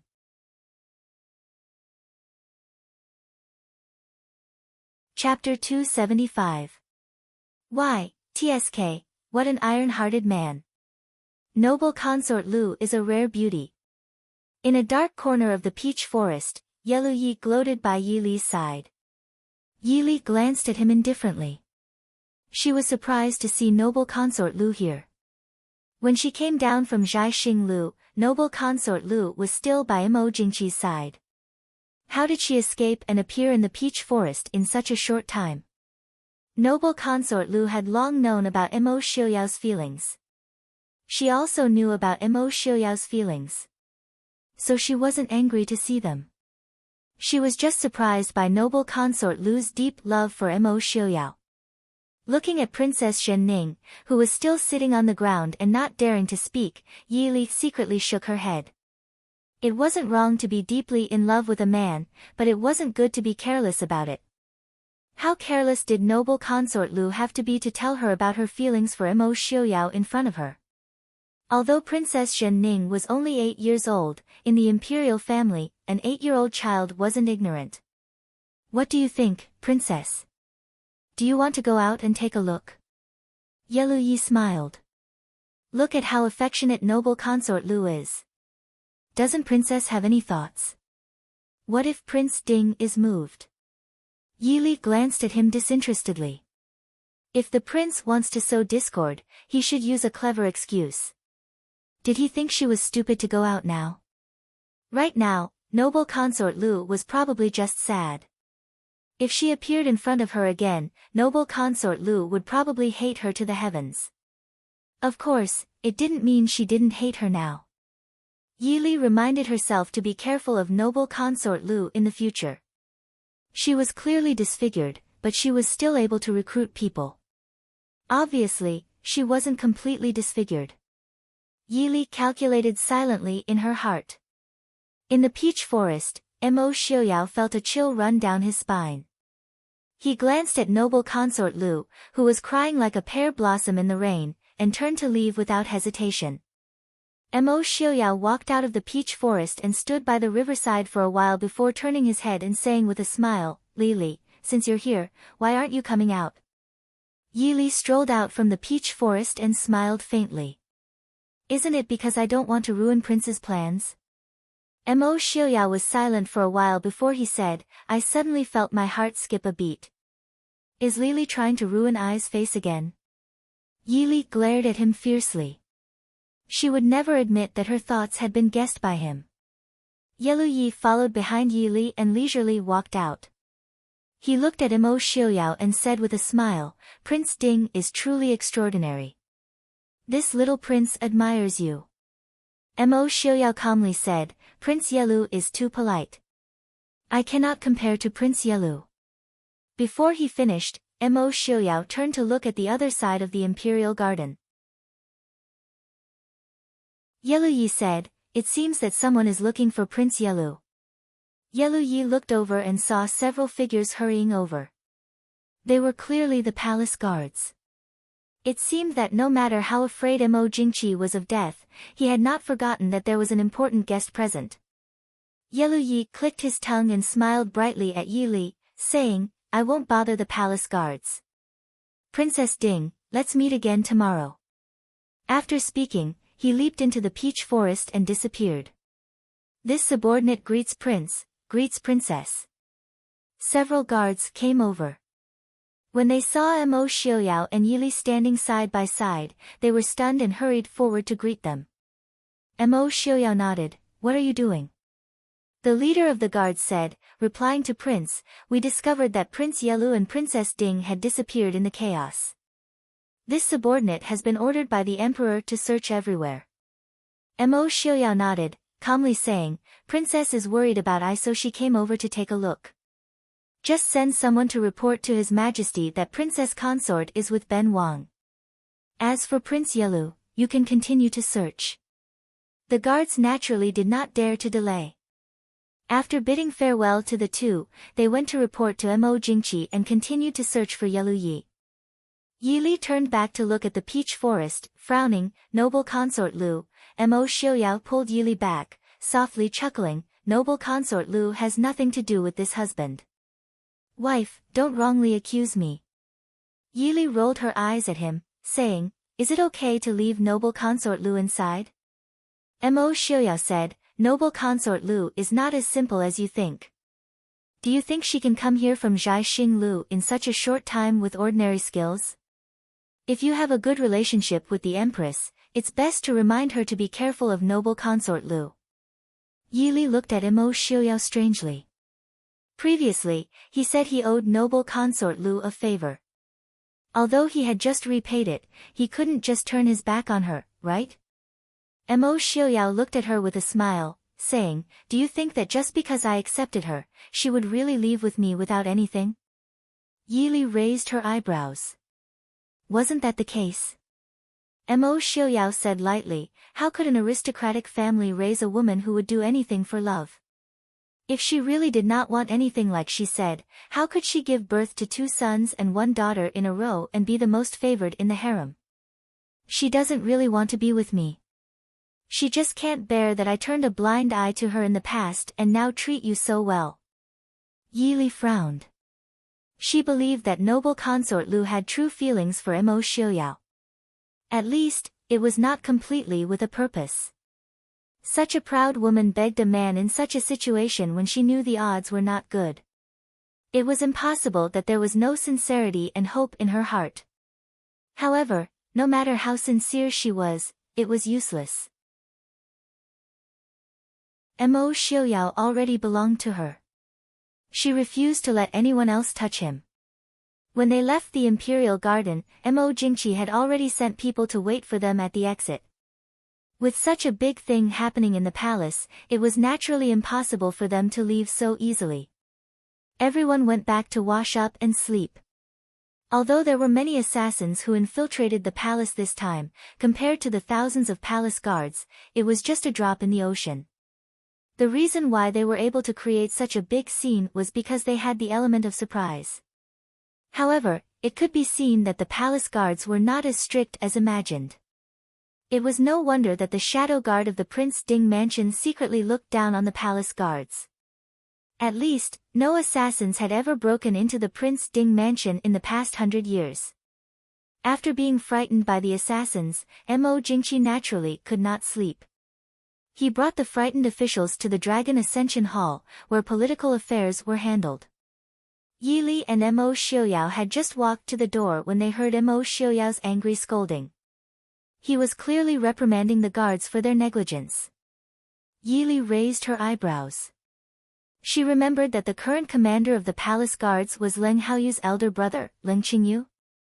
Stepping into the hall, they saw a young man who looked somewhat similar to Leng Haoyu kneeling on the ground, respectfully listening to Mo Jingqi's reprimand. Seeing the two enter, Mo Jingqi finally suppressed his desire to continue scolding. He thoughtfully stared at the two who walked in hand, asking, why is Princess Ding together with Prince Ding? Yi Li smiled faintly. Reporting to your majesty, Yi Li was worried about my prince's safety, so I brought people to look for him. In a rush, I did not have the time to report to your majesty. Please forgive me. Mo Jingqi looked at Yi Li with a complicated gaze before forcing out a smile. Prince Ding and Princess Ding are deeply in love. It's indeed a legend in Dechu State. It's natural for Princess to be worried about Prince Ding.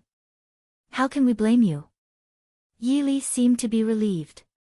She smiled and said, Yi Li thanks your majesty for your understanding.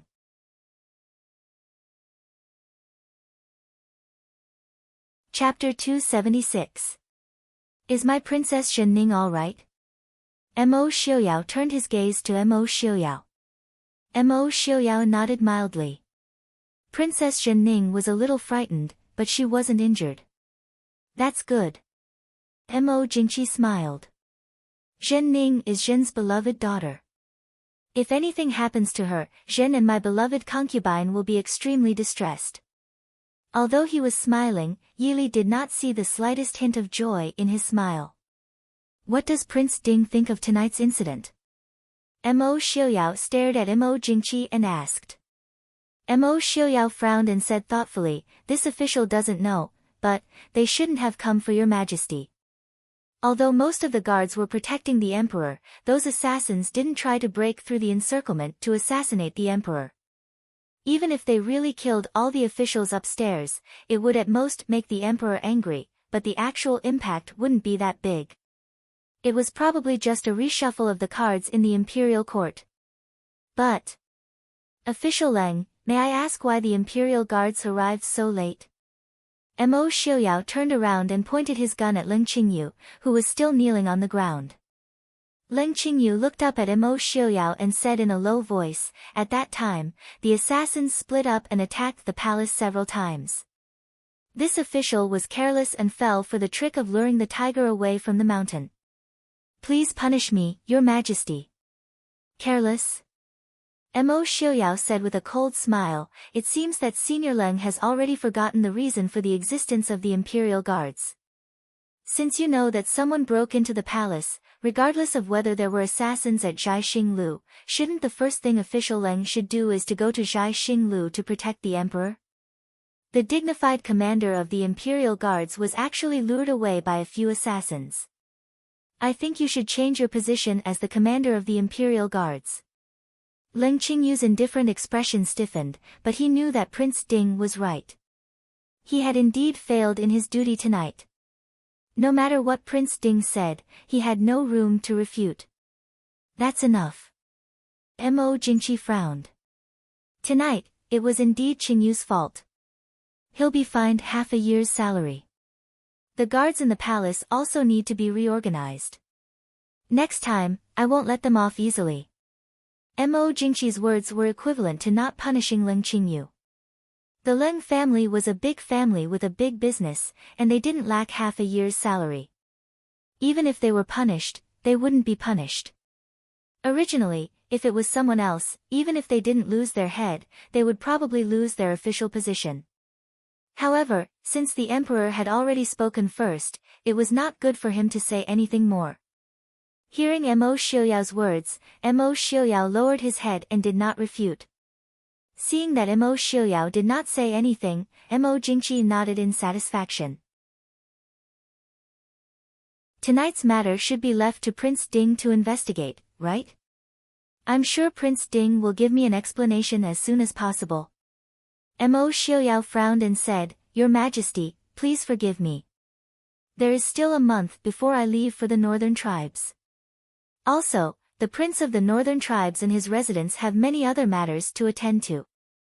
I'm afraid he won't be able to do anything else. Mo Jingqi paused and did not force him. He nodded and said, I didn't consider it thoroughly. Fine, I'll leave it to Prime Minister Lu to investigate. Mo Xiuyao did not have any objections.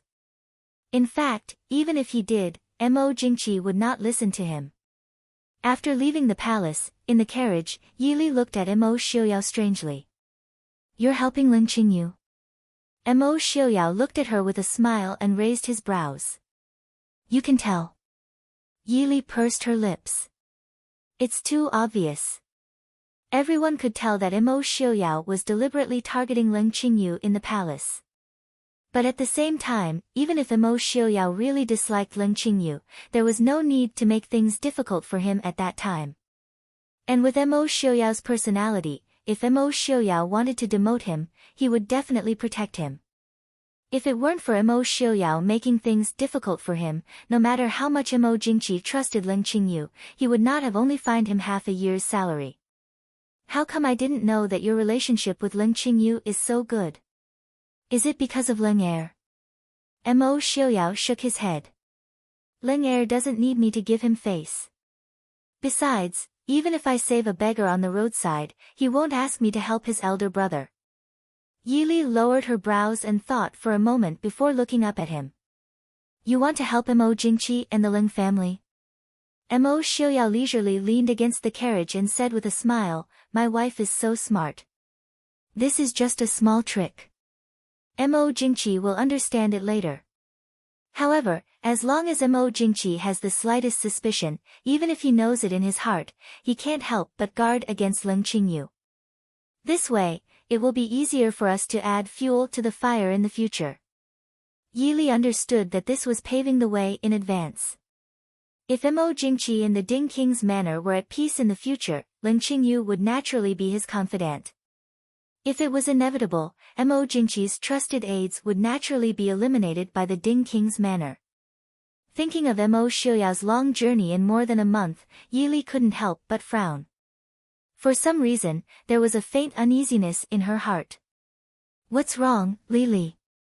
Mo Xiaoyao looked down at her deeply furrowed brows and asked softly. Yili looked up at him. What are your plans for going to the northern tribes? Mo Xiaoyao said with a smile, don't worry, Lili. The northern tribes won't attack me openly. Although there are many things in the dark, who has the Ding King's manor been afraid of for so many years? Yili frowned. It's better to be careful.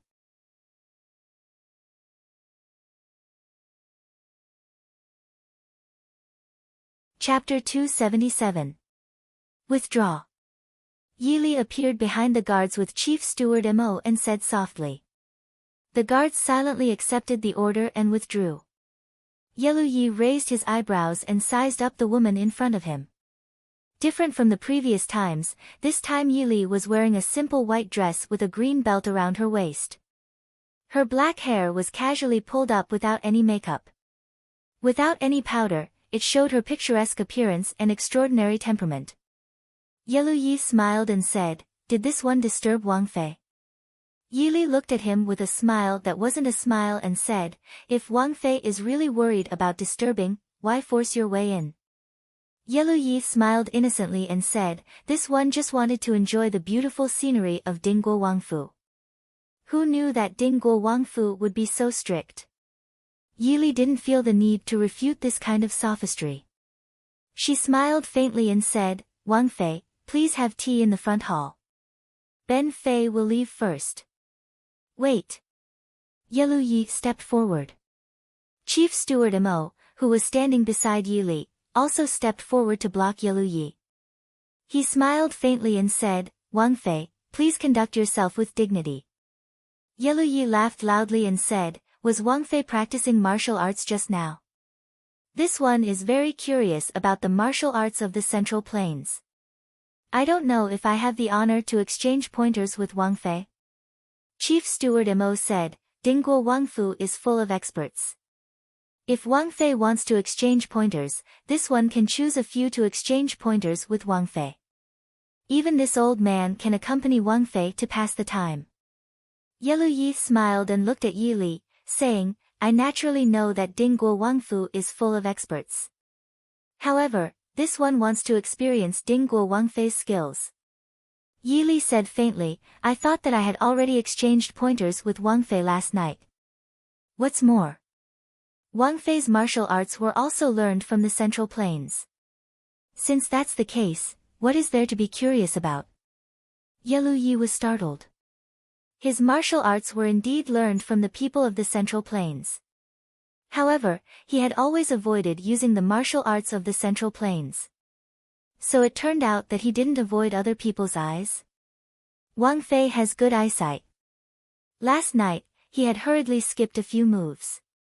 It was truly regrettable. Yi Li lowered her eyes and turned, saying, "If that's the case, then Prince Yelu, please." Finishing, she turned and went in first. Looking at Yi Li's back, Yelu Yi raised his eyebrows and happily followed after her. After entering the training grounds behind the wall, Yelu Yi was slightly disappointed. This training grounds that was hidden in the depths of the back courtyard of the Ding King's manor was no different from other places. However, after thinking about it, he felt that it was only natural. Mo Xiuyao had been crippled for 7 to 8 years, so he didn't need to use the martial arts arena. Furthermore, even if there were any secrets in the Ding King's residence, it was impossible for it to be placed openly in a residence that could be broken into at any time. Although no one had successfully broken into the residence for so many years. What he didn't know was that half a month ago, this place was completely different. However, now that Yi Li had a better choice, she got rid of the simplified versions in the manor. As for her daily training, she didn't need them anymore. Yi Li walked to the middle of the training grounds and turned around to look at Yelu Yi, who was following behind her. She calmly said, "Prince Yelu, please." Yelu Yi couldn't help but frown. He just realized that this Ding country princess consort wasn't as easy to deal with as he had imagined. He didn't believe that Yi Li couldn't see that he didn't really want to spar with her. However, she pretended not to know and walked to the training grounds with a serious expression, waiting for him to start. She even put on an expression as if he was a guest, as if she wanted to let him exchange a few moves to fulfill the etiquette of a host. This made Yelu Yi not know whether to laugh or cry. Wanting a woman to give way to him during a martial arts competition. If this was spread back to the northern tribes, his crown prince Gij would laugh him to death. He was the 7th prince of the northern tribes with a noble status and extraordinary appearance.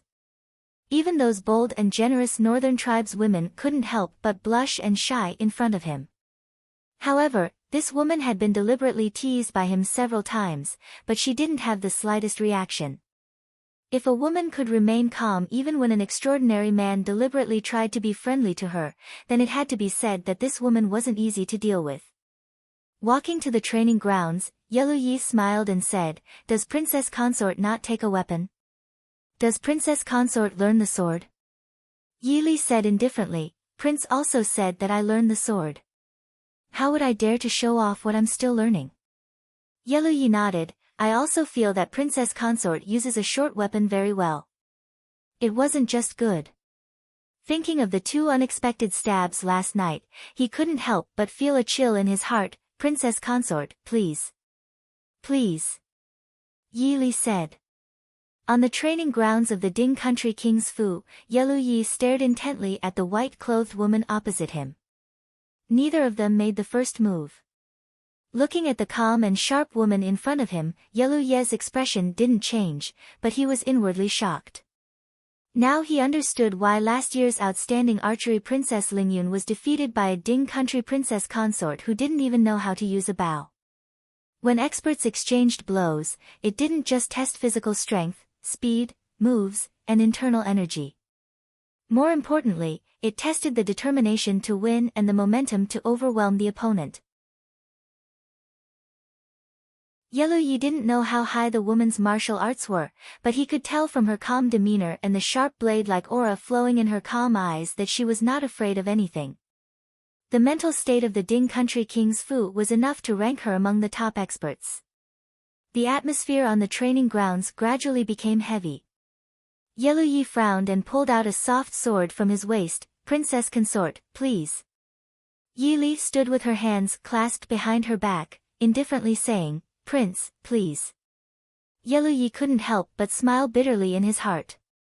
It seemed that this Ding country consort had decided to let him make the first move. Before, when he said that he wanted to compete with Yi Li, other than wanting to come in and take a look, it was more of a joke to talk to her. But now that the pretense had become real, he couldn't even not compete. Helplessly shrugging his shoulders, Yelu Yi smiled, "Since that's the case, this little prince won't be polite." The soft sword in his hand trembled, drawing a sword flower in the air. Yelu Yi used a very ordinary opening move to stab towards Yi Li. Yi Li frowned slightly, quickly moving to the side. A cold light flashed from her sleeve, a dagger that could cut iron like mud stabbed towards Yelu Yi's heart. After a few moves, Yelu Yi finally put away the relaxed expression in his eyes. He finally understood why Yi Li dared to let him have the first move so generously. It wasn't because she was arrogant or ignorant, but because she really did have the strength to match her opponent. After several moves, Yelu Yi had already discovered that if he persisted in using this kind of tepid sword style, he wouldn't be able to defeat this seemingly delicate white-clothed woman in front of him. Yi Li's moves were swift and fierce, each move hiding a murderous intent. Completely different from the gentle and beautiful moves of the average woman, she didn't care whether the moves looked good or not. The only thing she cared about was whether the moves were useful or not. In the beginning, clearing out the enemy made Yelu Yi's hands and feet somewhat tied. Understanding Yi Li's strength, Yelu Yi didn't want to give in anymore. The soft sword in his hand trembled, his moves also becoming swift and fierce. The northern tribes people were innately valiant. Originally, they weren't suited to learn such a feminine weapon like the soft sword, but Yelu Yi's swordsmanship was very good. But from that night when he fought with Mu Yang, Yi Li could see that Yelu Yi didn't purely walk the feminine path. His masculine martial arts were also very good. It could be said that he was a rare martial arts master that combined strength and gentleness.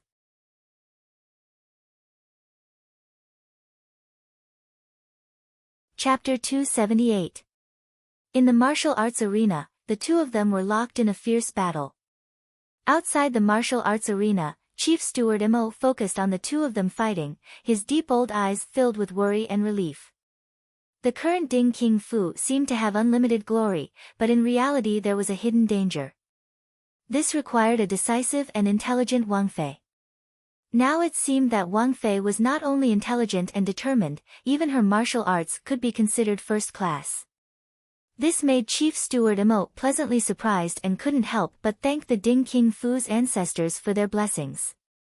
In the blink of an eye, they had already exchanged over 100 moves. Yelu Yi looked at the calm expression of the woman opposite him and couldn't help but sigh in his heart. It seemed that the woman in front of him would always surprise him again and again. He originally thought that even though Yi Li's moves were fierce, she was still a woman and her physical strength was destined to be inferior to a man. Yelu Yi had also seen from the start that Yi Li's internal energy wasn't that deep. As long as the battle dragged on, no matter how exquisite her moves were, it would be useless. But he didn't expect that after so long, she didn't show any signs of fatigue, as if she could continue fighting endlessly. Yelu Yi's eyes darkened, the long sword in his hand drew a long arc as he retreated backwards. Yi Li's eyes flashed and she stood still, not chasing after him. Seeing her stop, Yelu Yi secretly sighed in relief.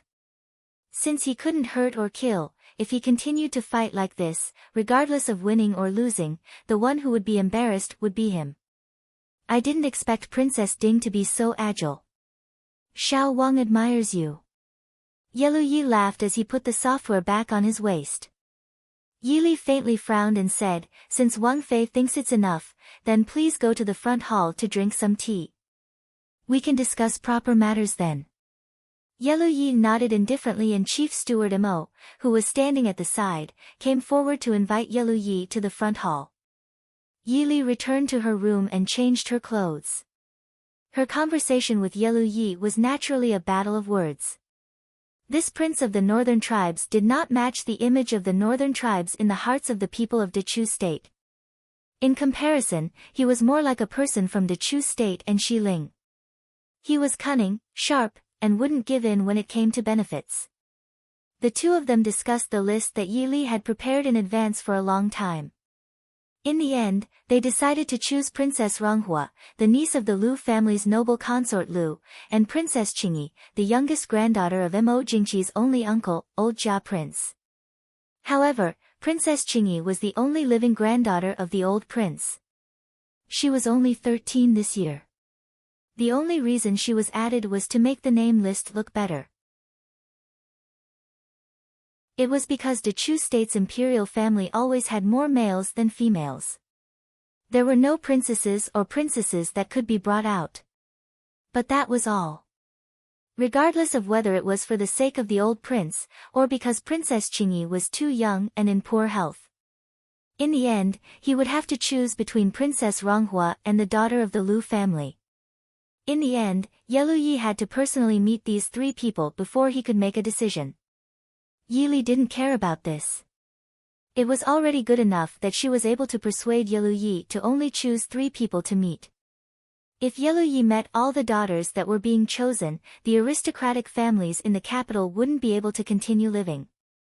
Presumably, after the northern tribe's wedding procession left, there would be many happy events in the capital. After sending Yeluyi away, Yili didn't have time to get up and return to her room when someone came to report that Miss Yaoji wanted to see her. With Yaoji's status, she naturally couldn't be invited into the manor like Yeluyi and wait to report to the princess consort. She could only wait outside the manor's side door to see if the princess consort would see her. Yili was stunned. She had been so busy these 2 days that she had forgotten about Yaoji. She frowned and said, "Let her in." After a while, Yaoji followed the servant girl in. Different from her usual enchanting attire, this time Yaoji was only wearing an ordinary autumn-colored robe. She looked less beautiful and more delicate, like an ordinary woman of a good family. "Greetings to Princess Consort." Yaoji bowed her head slightly. Yili waved her hand and said, "No need. But if you have something to say, sit down and talk." Yaoji raised her head to look at her and thanked her in a low voice. "I didn't think that Princess Consort would be willing to see me." Yili smiled faintly and said, "If you were so sure that I wouldn't see you, why would you come?" Even though they hadn't interacted much, but Yili could see that Yaoji was a very proud woman and wouldn't come to ask for a rebuff. Yaoji stilled and then nodded with a bitter smile, saying, "Princess Consort is right." Yili looked at her thin and pale face and hesitated before asking, "Are you well?" Yaoji smiled faintly and said, "What is there to be well about?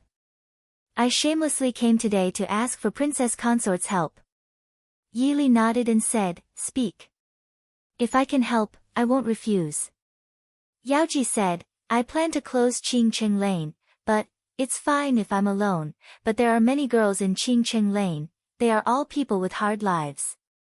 If I don't care about them, they may go to other brothels, and I don't know where they will end up.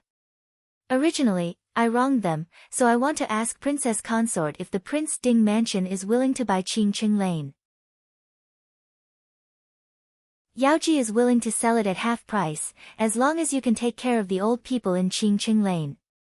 Yili frowned slightly and said, "Qingqing Lane is known as the #1 brothel in Jing City. If you want to sell it, there will be many people fighting to buy it." "Why do you?" Yaoji's smile was bitter. She looked at Yili and said, "Do you think I don't know what kind of people do the brothel business in Jing City? I don't know how Qingqing Lane will be ruined in the hands of those people. Also, I hope that the news of Qingqing Lane changing owners will not spread for at least half a year." Yili frowned and immediately understood Yaoji's intention. "What do you plan to do?" Yaoji lowered her head and unconsciously stroked her still flat stomach. She smiled faintly and said, "Go to the south to take a look.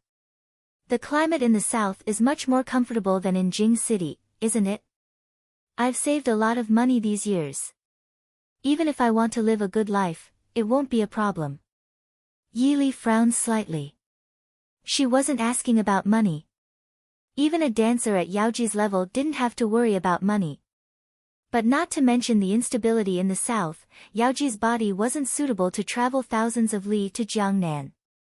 Rubbing her brows, Yili changed the topic and asked, "Feng San has already returned to Jing City. You haven't seen him yet, right?" Yaoji smiled and said, "He came to see me yesterday morning, but he was very busy." "So, Princess, you don't have to tell him about my messy affairs." Yili said, "I thought you had a good relationship with Feng San." Yaoji smiled and said, "Young Master Feng San is my friend, the only true friend. Princess, you don't have to test me. Young Master Feng San doesn't have that kind of feeling for me. Of course, I really treat him as a friend. We just are in the same boat. Yi Li softly apologized. She knew Feng Zhiyao had someone in his heart, but she had never heard Feng San or anyone else mention this person. Maybe Mo Xiuyao knew, but after all, this was Feng San's private matter. Mo Xiuyao wouldn't take the initiative to tell her, and she wouldn't ask. Yaoji shook her head generously and said with a smile, I know you care about me, but you really don't have to tell Feng San about this. Although young Master Feng San appeared to be indifferent to everything, he abhorred evil as if it were his enemy. He was going to find young Master Mu.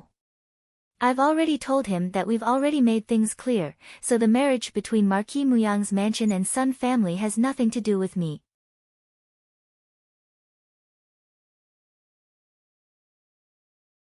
Chapter 279. Do you want to keep the child? Yi Li frowned. Yaoji had said so much. If she still didn't understand what she meant, she would have lived in vain all these years. It was not that she was cruel, but in this era, not to mention Yaoji's identity, even an ordinary woman would have a hard time if she had an unmarried child, and it would be even worse for the child in the future. Yaoji looked at her, and a touch of tenderness flashed across her beautiful face. She nodded and said, Yes, this is my child. Princess, don't worry. Since I have said that I will cut off all ties with Mu Yang, I will never use this child to entangle with him in the future. After leaving the capital this time, I don't plan to come back. I can find a place where no one knows me and live incognito for the rest of my life. Yi Li shook her head and said, I don't mean that. But have you ever thought about what to do after the child is born? What about your life in the future? Even if you raise the child alone, you will have enough money to spend. But what about after the child grows up? When the daughter gets married, which man doesn't need a clean family background for his future? Yaoji, this world is not tolerant of women. In fact, she was talking about the distant future. In the near future, Yaoji, who was so beautiful and talented, couldn't hide in a remote place. In a prosperous city, it was even more difficult for a beautiful woman to survive alone. Yaoji looked sad, and her eyes were full of sadness and helplessness. She stroked her abdomen with her jade-like hand and gritted her teeth. I know all these, but this is my child. Yi Li was speechless. Women in this era were not as easy as those in her previous life who thought abortion was as easy as eating food. Even though Yaoji was a prostitute, she was still soft-hearted to her own child, let alone the child of her and her beloved man. With Yaoji's temperament, Mu Yang must love her very much if she was willing to give herself to him. Unfortunately, even such a woman could be irrational sometimes. After a moment of silence, Yaoji raised her head and said to Yi Li, Princess, I understand what you said. Thank you for your concern, but I have decided about the child. I don't know about Qingqing Lane. Yi Li sighed slightly and nodded, I will buy Qingqing Lane. Since you have made up your mind, I won't say anything more. Take care of yourself. I'll have someone send you the banknotes later. Yaoji said gratefully, Thank you, Your Highness. Yi Li gently shook her head. Take care. Goodbye. After seeing Yaoji off, Yi Li was still sitting in the parlor, lost in thought. She didn't even notice when Mo Xiuyao came in. Ah Li, what are you thinking about? Mo Xiuyao asked with a smile. Yi Li shook her head and told her about the purchase of Qingqing Lane, but hid the fact that Yaoji was pregnant. Mo Xiuyao naturally wouldn't care about a brothel girl.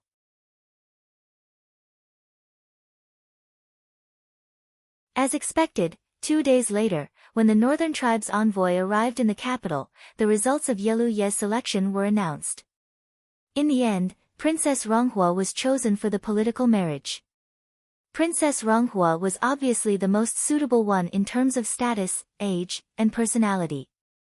Although Princess Zhaoran went to the palace to plead with the emperor on the same day, no one knew what Mo Jingqi said to her. Princess Zhaoran finally came out of the palace in a daze and didn't say anything. At that time, Princess Ronghua almost turned the capital upside down.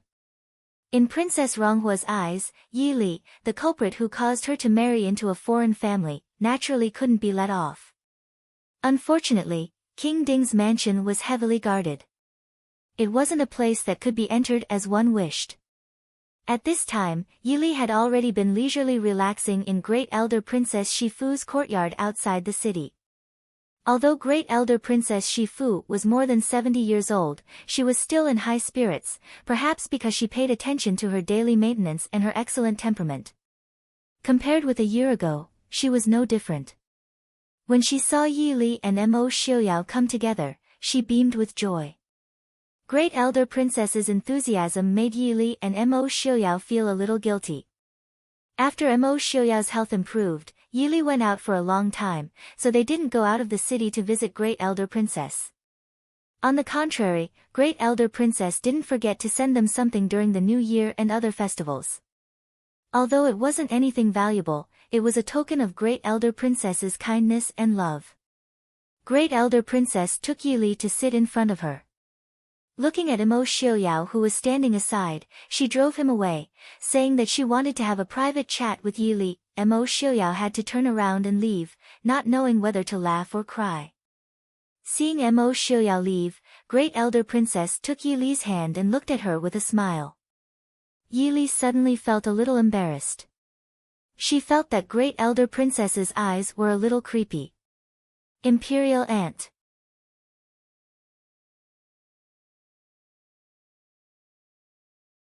Chapter 280. Great Elder Princess looked at her kindly and said with a smile, "I see that you have lost a lot of weight compared with last year. Xiuyao doesn't know how to love his wife. How can he let you, a girl, go all the way to Nanjiang?" Yi Li lowered her head and felt a little ashamed. It was she who insisted on going to Nanjiang. However, Mo Xiuyao should be the scapegoat. Great Elder Princess looked at her and nodded with satisfaction. "I have heard about what you did in Nanjiang and Yongzhou. You are a good girl taught by Lord Su. This time in Yonglin, it's all thanks to you. That child, Jingli, is really too mischievous. I am old and can't control them. With your help, Xiuyao will be much more relaxed." The men of the Ding King's residence are born with a heavy burden on their shoulders. When it comes to Xiuyao, it is even more difficult. Fortunately, you are here. Yi Li softly said, "These are all things that I should do." Great Elder Princess shook her head and said, "Not to mention that there are so many noble ladies in the capital city, no one can be better than you in the past King Ding's mansion." However, Yi Li looked at Great Elder Princess in confusion. Great Elder Princess looked at her with a smile and said, "Xiuyao is not young anymore. Shouldn't you care about the children of King Ding's mansion? Now, among all the mansions in the capital city, only King Ding's mansion has no children." Hearing this, Yi Li's face suddenly flushed. Looking at Great Elder Princess who was full of expectation, Lin Mengya was at a loss for words for a long time. Great Elder Princess looked at her with a playful smile and said, "It's normal for you to have children. You have been married for more than a year. Why are you shy?" Yi Li felt extremely ashamed. Was it because she had stayed in this era for too long that she became conservative? However, about children, she really didn't think about it. On the one hand, she was less than 16 years old. On the other hand, it was not suitable for her to have children in the current situation. However, she couldn't tell Great Elder Princess directly that she didn't want to have children, so she had to be vague and try to get away with it first.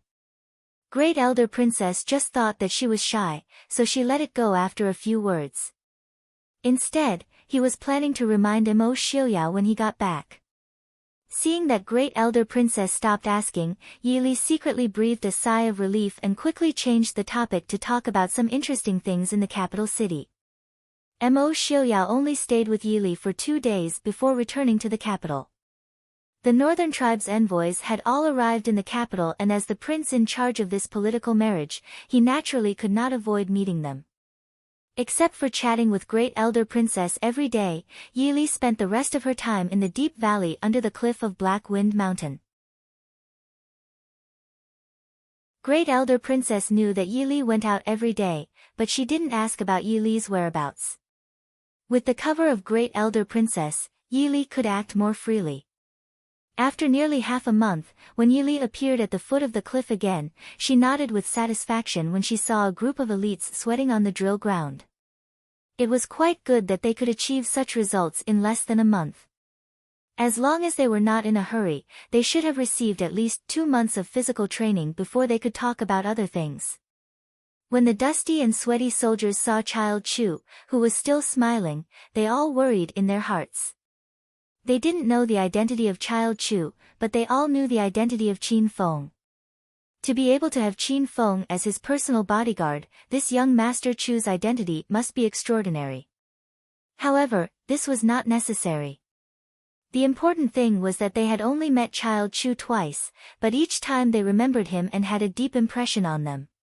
When they met for the first time, Child Chu mercilessly destroyed everyone's confidence and then watched them all run and crawl on the ground with a smile on his face. When they met for the second time, Child Chu shocked all of them and gave them a task that made them extremely tired in the past half a month. And this time, what would Child Chu bring? Everyone, although I haven't seen you for half a month, Qin Feng has reported your training to me. I'm very satisfied. In particular, you are the first batch of people to receive the training, and none of you fell behind. But it's just the most basic physical training before. You didn't fall behind, which means that your physical fitness and potential are good. From today on, you will start to receive more detailed training. Of course, the original physical training will continue every day. The soldiers couldn't help but wail in their hearts, which meant that they had to squeeze out time from the hard training every day to learn other things. Obviously, the training in the past half a month was effective.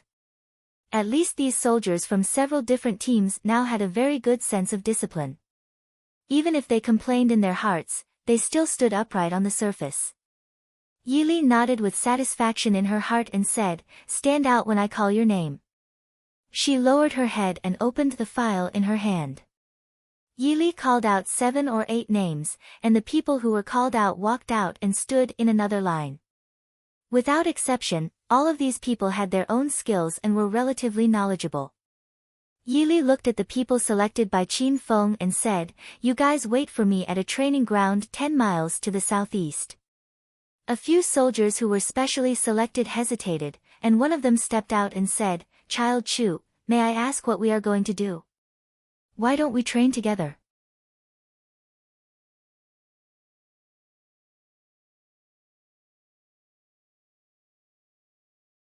Chapter 281. Yili raised an eyebrow as she looked at them and said, "You should be grateful that it isn't winter right now. Otherwise, your days would be even harder. But don't worry, I will make it up to you this winter. Other than that, do you want to add in some heat resistance training?" No, this was what all the soldiers thought.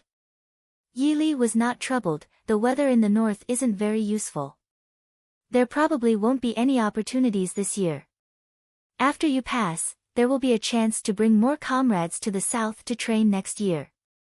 For now, that's all. Qin Feng. Yes, young master. Qin Feng came forward. He was not very shocked by what Yili had said because he had already been tortured by Insen many times in the past few days. It was precisely because of this that he began to admire Yili even more. His loyalty to Yili was almost on par with his loyalty to Prince Ding. In Qin Feng's eyes, the Princess Ding he followed was a peerless genius. You could never imagine what kind of strange ideas Princess Ding had in her head. Just looking at how Princess Ding had used less than a year to train the shadow guards around her to this level, it could be seen how far away Princess Ding was. Thinking of Insan, Qin Feng followed Yili into the forest as he silently prayed for the soldiers. "Come with me." Yili turned back and said to him. Qin Feng responded and followed, throwing the pitiful soldiers behind him to the back of his mind. He was still struggling in the hands of others. How could he save them? The swamp forest, which was full of poisonous insects, poisonous plants, and traps, seemed to be flat ground under Yili's feet. Qin Feng carefully followed beside Yili, but was somewhat dismayed to find that the princess's movements were always faster than his. Just as he was about to make a move to kill the snake on the treetop, he heard a soft sound. A sharp dart had been fixed on the snake's 7-inch head, and it fell to the ground with a thud. Yili walked forward and looked down. She turned back and smiled at Qin Feng. 100-flower snake, not poisonous. It has good practical and medicinal value. Take it back to Mr. Chen. Maybe he will teach you a few ways to identify poisons.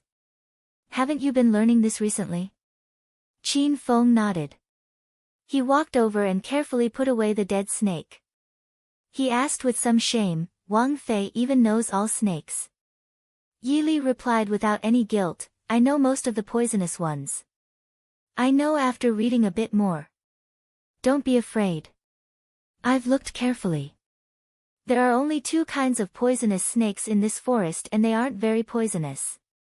Even if it isn't fatal, when they come in for training, I will find a few skilled doctors to stay here.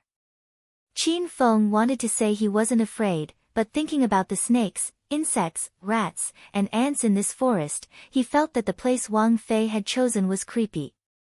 10 li was not a long distance for 2 agile people. A short while later, the 2 appeared at a training ground on the other side of the mountain valley. What surprised Qin Feng was that this training ground, which he had thought would be even harsher, was not as he had imagined. This place was still near the edge of the mountain valley. Because of the terrain, it was even brighter and more comfortable than the bottom of the cliff where they were. The sunlight shone on this place. A small courtyard stood by the stream by the forest. The people who had been called out were standing on the grass in front of the courtyard, waiting for their arrival. Yili swept a look across the 7 people. Even though their faces and bodies had some small scratches, they were not serious. She nodded in satisfaction and said, It seems that you have trained well. I know that you have doubts about me separating you out. But that is not important.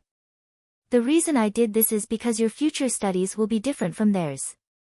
Similarly, the missions you will perform in the future will be different from theirs. One of them stood and asked, What's the difference?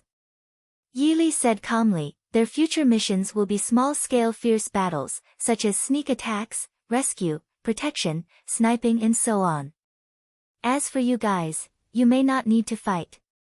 What I need more is your brains. What you need to do in the future is to hide, explore, analyze, and pass on information. Of course, it may be assassinations, guards, etc. The soldiers frowned and looked at each other. Young Master Chu wants us to be spies. Spies? Yili raised an eyebrow and said, You can say that. This is one of the missions you may need in the future. But I like to call it agents or spies. Compared to their military training, what you need to learn is the languages of other countries and even the local dialects. Psychological analysis, the customs of other countries, disguises, tracking and anti-tracking, the establishment and management of an intelligence network. Also, you need to learn all kinds of tools, fighting, close combat, assassination, etc. You are all chosen from these dozens of elites. Whether it is your family background, ability, knowledge, or intelligence, you are the most suitable candidates. Even though you are different from them, you are still part of the Mahist army. The promises I made last time are still valid. Also, if you die in the line of duty or get injured, the pension and relocation expenses will be 3 times. Of course, before that, you have the opportunity to withdraw. Those who withdraw can return to the other side to continue training. The few people were silent for a while. These people were the ones with the most potential in this group. They quickly made a decision. Even though they did not know who this young Master Chu was, they felt that he was different from the other generals. The things he said were both novel and attractive to them. It was as if it would bring a different journey to their future. As men, who did not want to be famous? Who did not want to be successful? Compared to those illiterate people who only knew how to obey, they thought more clearly. Reporting to young master, we will stay. Yili raised an eyebrow. She looked at them with a faint smile and said, you really do not fear death. I will not lie to you.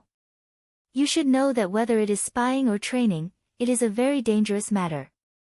And even if there is no danger to your life, you may never be able to return home or see your family. This subordinate understands. I believe that the prince and princess will take good care of our families. These words were not bad. At least compared to other armies, the Mahist army treated their soldiers very well. Yili nodded and said, very good. No matter what, I will guarantee that your families will not have to worry about food or clothing. You can rest as you wish today. The training will start tomorrow. Yes, young master. In the next few days, Yili would personally go to the valley under the Black Cloud Mountain to personally instruct the people she had chosen. Qin Feng, who had been learning by her side, benefited greatly.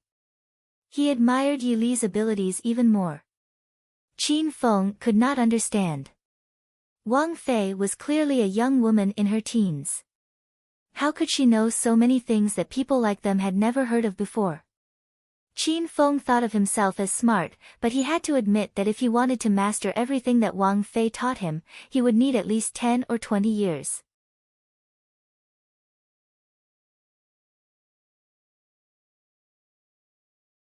Chapter 282. Yili also paid attention to the psychology and thoughts of these soldiers who had been selected to be trained as spies. So when she taught them, she would add in some of the stories of legendary agents from her previous life.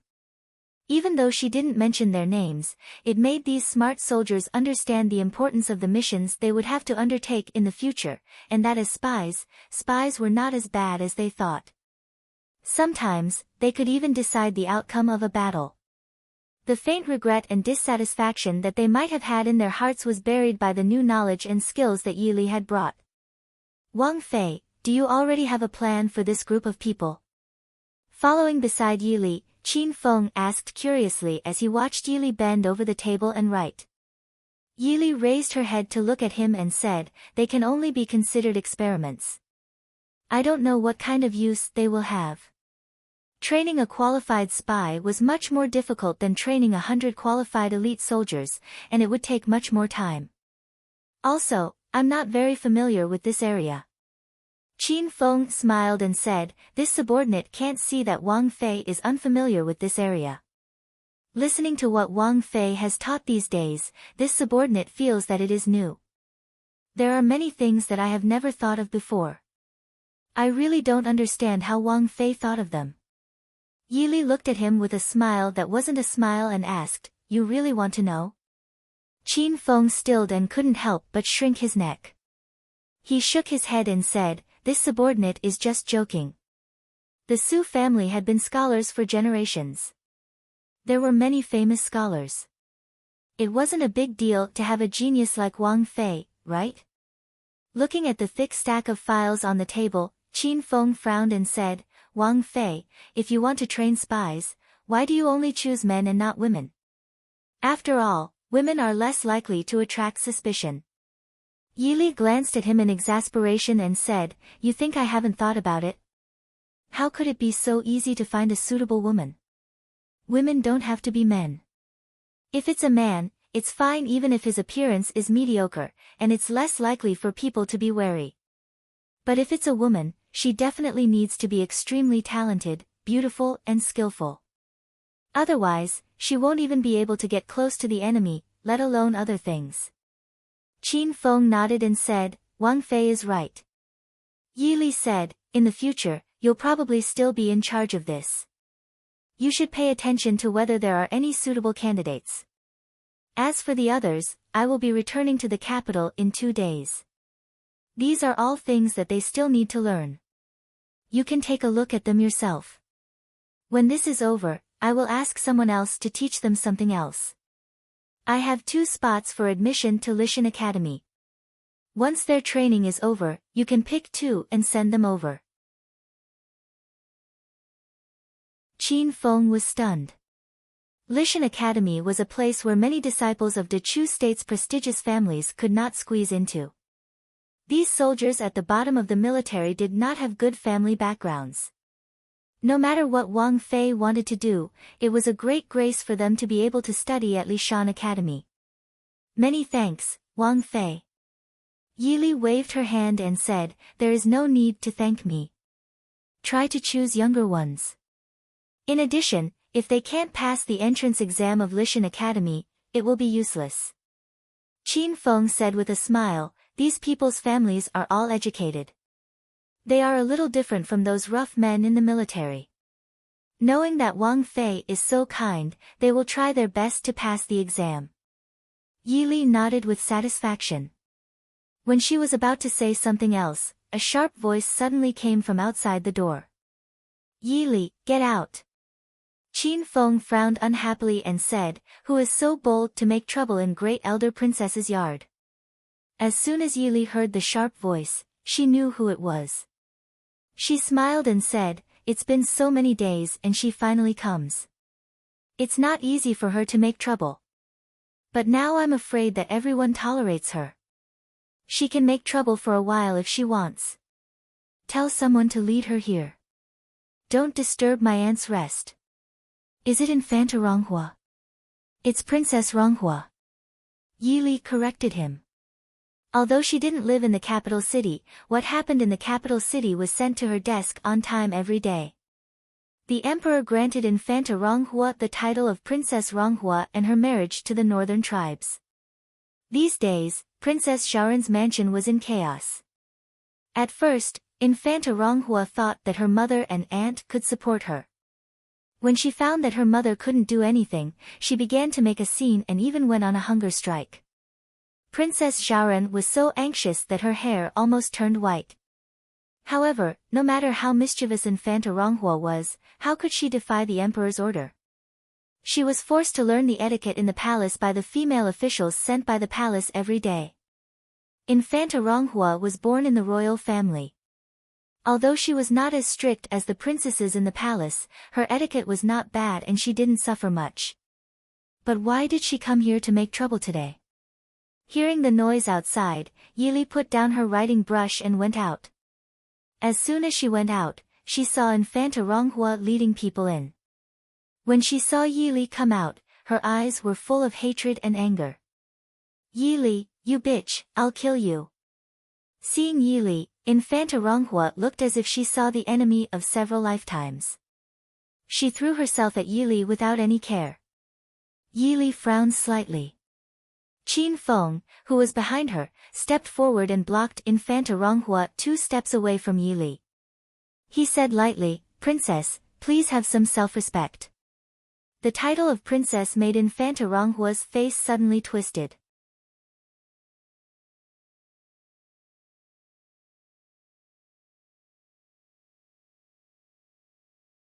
Chapter 283.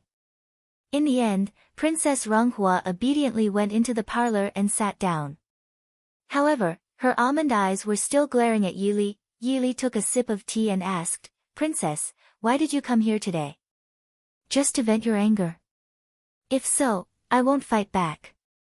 You can make a scene, curse, and smash things, as long as you're happy.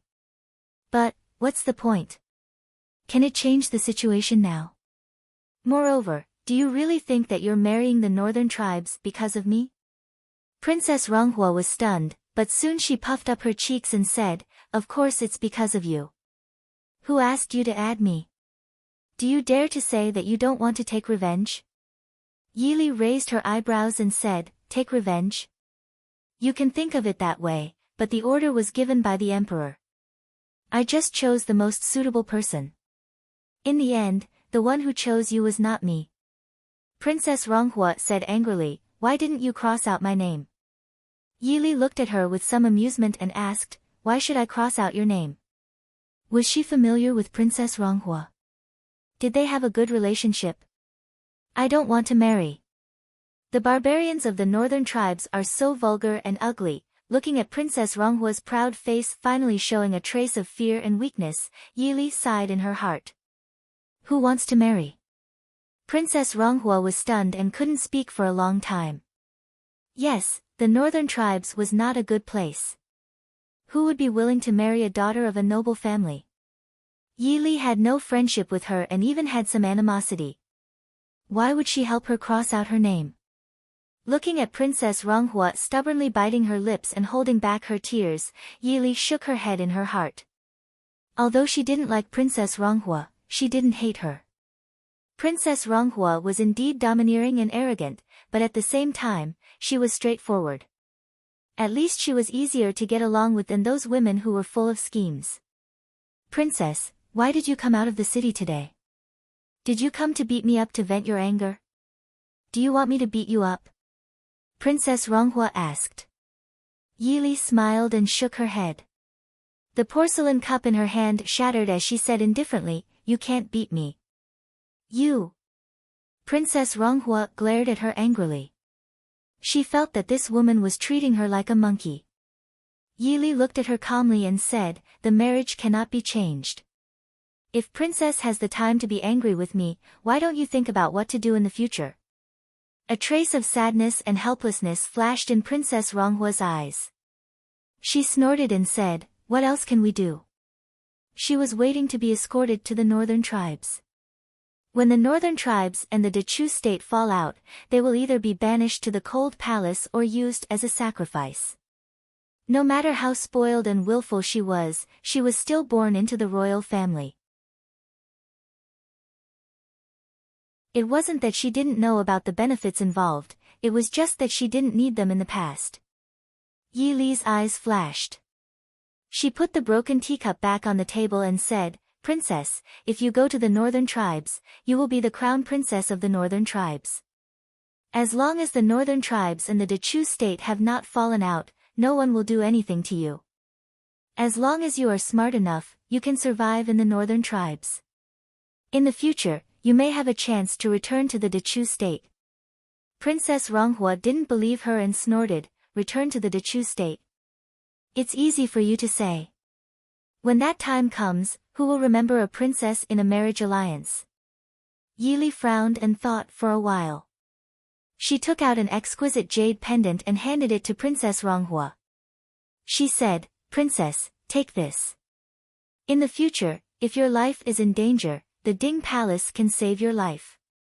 This is a token. What do you want me to do?" Princess Ronghua was not a fool. Just as Yi Li said, their relationship was not good enough for Yi Li to help her. Yi Li said, "Take on the responsibility of a princess in a marriage alliance and the crown princess of the northern tribes. Do your best to assist the crown prince of the northern tribes." "I, assist the crown prince of the northern tribes? Are you kidding me?" Princess Ronghua still had some self-awareness of her own ability. She could be an ordinary princess, but to assist the crown prince. Wasn't Yi Li thinking too highly of her? Yi Li said lightly, "You don't have to worry. Since I have said so, I will help you. If you trust me, in the future, if someone comes to you with the other jade pendant, you just have to trust him. In addition, once you arrive at the northern tribes, you can reveal some information to the crown prince of the northern tribes. Let him believe that you can help him. Otherwise, you will be killed by him once you arrive. The crown prince of the northern tribes will not be happy to be the crown princess of the Dechu state." Princess Ronghua looked at Yi Li with a complicated expression. She was born in the royal family and was even older than Yi Li by 2 or 3 years, but she had never thought so much. Was this the difference between being the crown princess and being an ordinary princess? If the crown prince of the northern tribes knows that I have a relationship with the Prince Ding mansion, how can he trust me? Princess Ronghua asked. Yi Li smiled, "Find a way to let him know that you can help him deal with Yelu Yi. When Xiu Yao sends you to the northern tribes, I will ask him to communicate with the crown prince." "And, why do you need the crown prince's trust? Do you really think that the northern tribes will accept a Dechu state as the future mother of the nation? Although the northern tribes is a barbarian land, they value bloodlines more than other places. For hundreds of years, the northern tribes have never sent a queen from a foreign country. There is also no king of the northern tribes who has the bloodline of the northern tribes. Of course, if you can really attract Yelu Hong to change everything for you, I can also change my plan to support you. Princess Ronghua frowned in disgust when she thought of the rumored northern tribes people who were detestable. Although that Yelu Yi was not bad looking, it was only not bad. There were thousands of men in Dechu state who were more handsome than him. Who knew what Yelu Hong looked like? That Yelu Ping from before was as ugly as a pig. Princess Ronghua took the jade in Yili's hand and said, "This is only a fair trade. Don't think that I will thank you." Yili pursed her lips and smiled, "No need to thank me. But princess should know that there are some things that cannot be known by too many people, right? I am not stupid." Princess Ronghua snorted coldly. Of course, she was not stupid. She knew that Yili was using her. But since ancient times, few princesses had good lives, let alone in a place like the northern tribes. At the very least, Yili had provided her with the means to survive. What did her cousin, who was high up in the palace, do? Other than sending people to teach her the etiquette that she had already learned, he did not even give her a word of advice.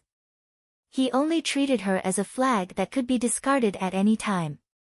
Since that was the case, she could not be blamed for helping the Ding family. She also wanted to live. Yili nodded, "There is still some time before departure. Princess, you should go and see Zhaoyang royal princess and the empress more often." Princess Ronghua was puzzled. Yili smiled and said, "Those two are smart people.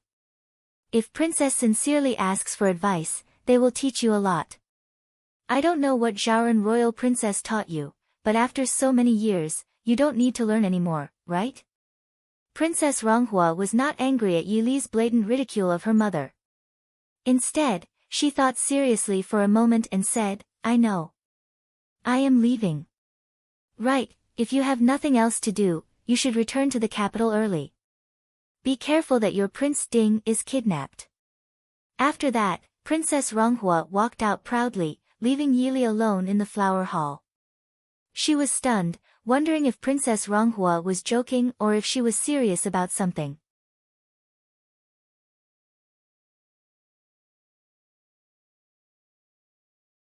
Chapter 284. After seeing off Infanta Ronghua, Yili handed over the training plan to Qin Feng. The next morning, she went to say goodbye to Great Elder Princess and prepared to go back to the city.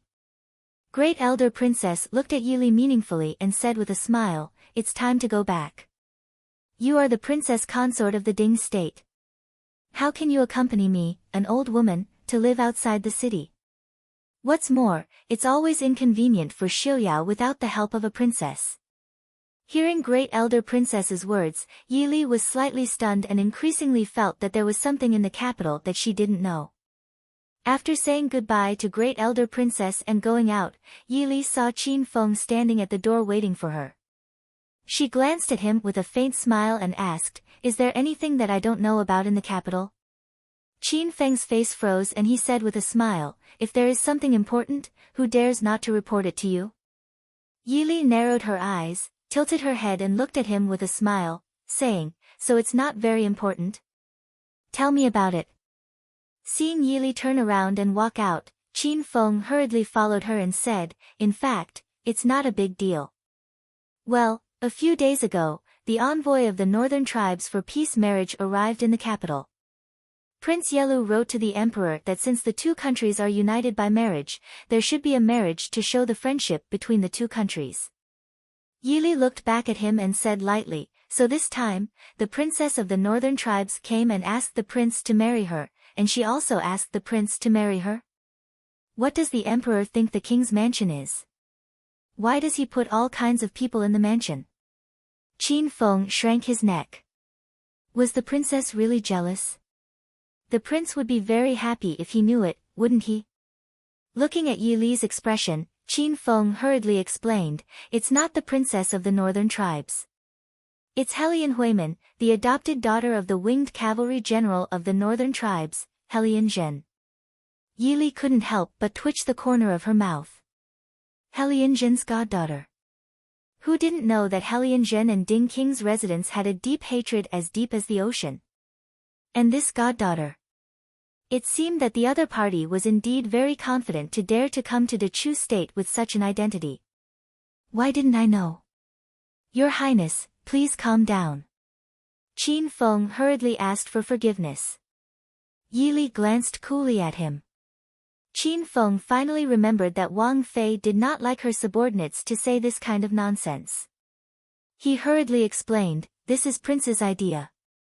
The Prince said that since your Highness still has matters to attend to outside, there is no need to trouble your Highness with such a small matter.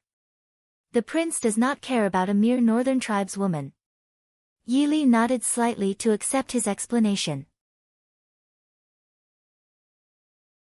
She asked, "If so, why did the whole city know about it?" Princess Ronghua had been in the capital all this time. Even great elder princess, who lived in seclusion outside the city, knew about it. It could not be said that this matter was not big. Qin Feng said, "The Emperor and the Empress Dowager said that your Highness and Prince have been married for more than a year, but your Highness has gone, there has been no news. So they approved Prince Yelu's request, saying that it is for the king's residence to have more children." After saying this, Qin Feng carefully glanced at Yi Li. This was the real reason why they did not dare to report it to the princess. What a good idea.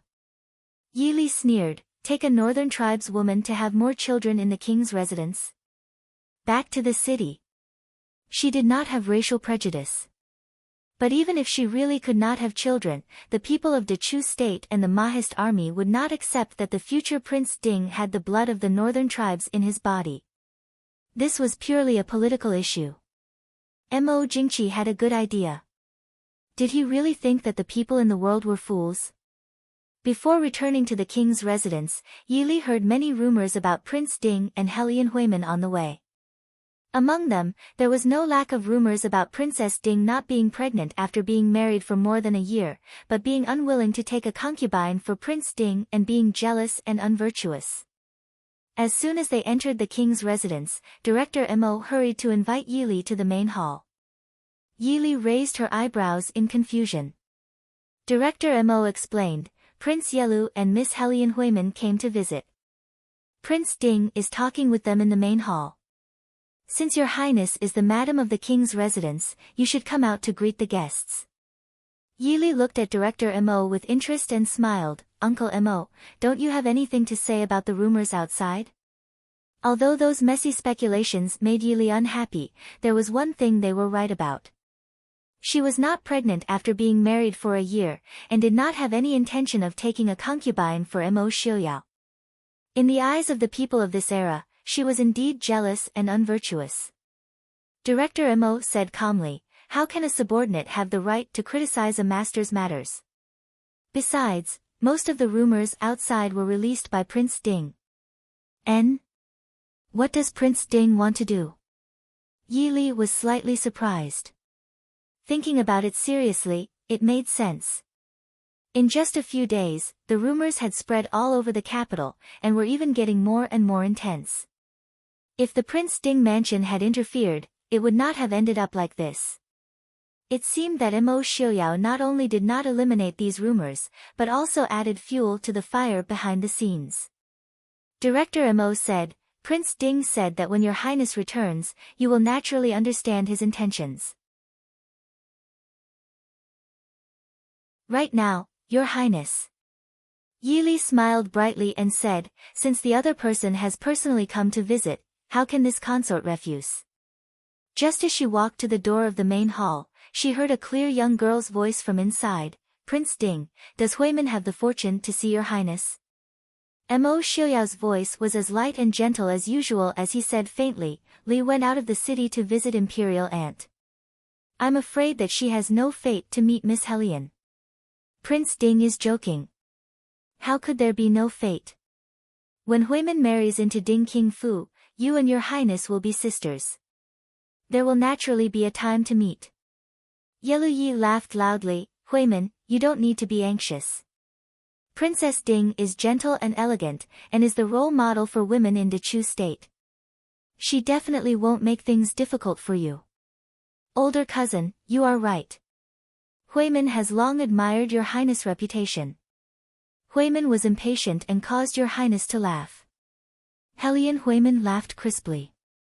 Her words were natural and unrestrained. She didn't have the slightest bit of shyness and panic when a daughter of Dechu state talked about her own marriage. Marry into Ding Qingfu? Mo Xiuyao doubtfully asked. Ding Qingfu doesn't have any collateral branches. My father and brother have already passed away many years ago. Does Miss Hellion have a marriage agreement with that ancestor of the Fu? Pfft. Yi Li couldn't help but laugh out loud. Mo Xiuyao still pretended not to know about the rumors outside. His acting was a bit too heavy.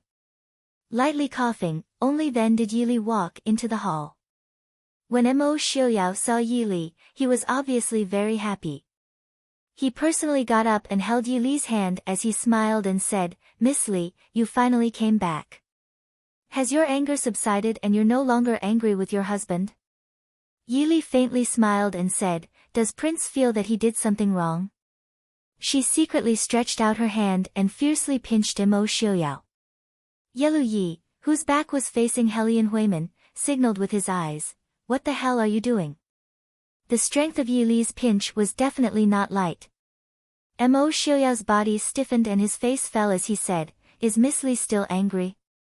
I know that I was wrong. As long as wifey feels that something is wrong, then it is wrong. Even if the world says that something is right, then it is still their fault. Wifey, sit. His handsome face was still wearing half an ice-cold mask. In addition to the prestige of Prince Ding, this action of a husband coaxing his wife in an ordinary household was particularly strange in the eyes of outsiders. Hellion Huimin and Yelu Yi couldn't help but look at each other in astonishment. They couldn't believe that Prince Ding would actually act like this in front of outsiders.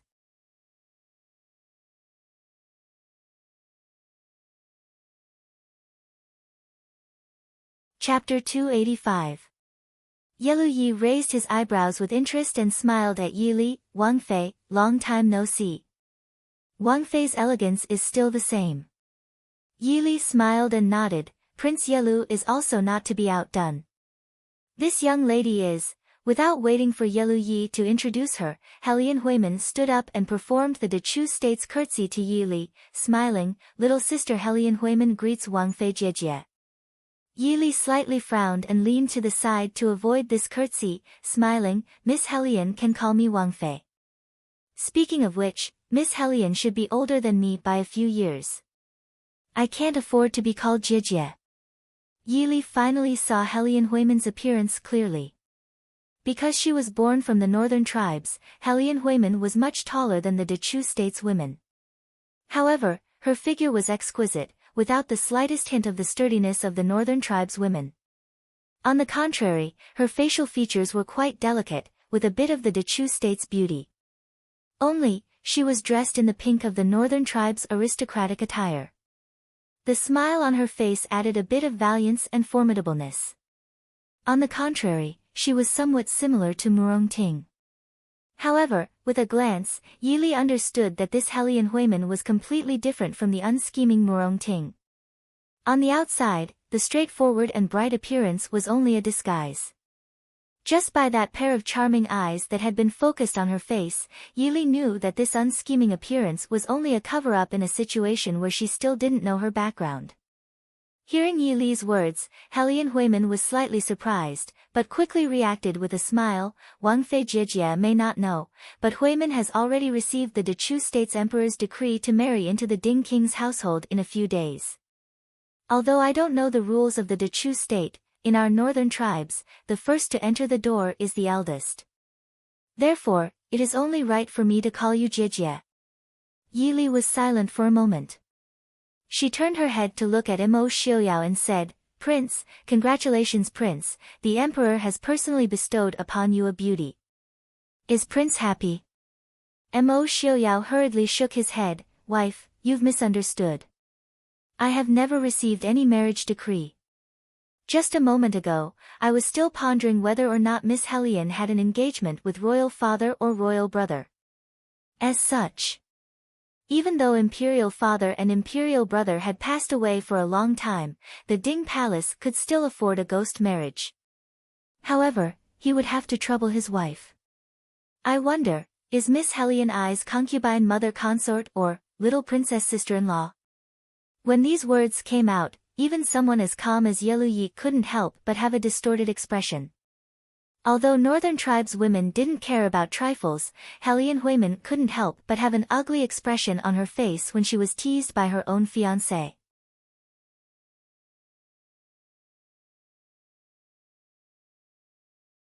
Although I, Hellion Huimin, am not born into the imperial family, I am still a noble of the northern tribes. I have studied literature and martial arts since childhood. I ask myself that I won't humiliate the prince. Mo Xiaoyao looked at Hellion Huimin, then lowered his head to look at Yi Li sitting next to him. He softly said, I will only marry Miss Li in this life. What does Miss Helian's actions mean to I's beloved consort? The three people in the hall were startled. Hellion Huimin looked at Yi Li with a complicated expression and said, Prince, for the sake of princess, you don't even care about the Dechu state? Yi Li frowned and looked at Hellion Huimin. What is Miss Helian saying? Could it be that if our prince doesn't marry Miss Helian, the northern tribes will send troops to invade our country? Hellion Huimin naturally wouldn't mindlessly respond to such words. She only looked at Mo Xiaoyao and said, I heard that the Ding Palace has always been loyal to the imperial court. Could it be that Prince wants to disobey the imperial edict for the sake of Princess Ding? Prince, are you not afraid that the officials in the imperial court will think that Princess is someone who brings disaster to the country? Mo Xiaoyao's face slightly darkened, as if he had finally put away the playful smile from before. He indifferently looked at Hellion Huimin and said, I see that Miss Helian's eloquence is not like that of a northern tribes person. Instead, it is like the people of our Dechu state, able to speak eloquently. Miss Helian, I only want to ask you a question. Hellion Huimin stared blankly.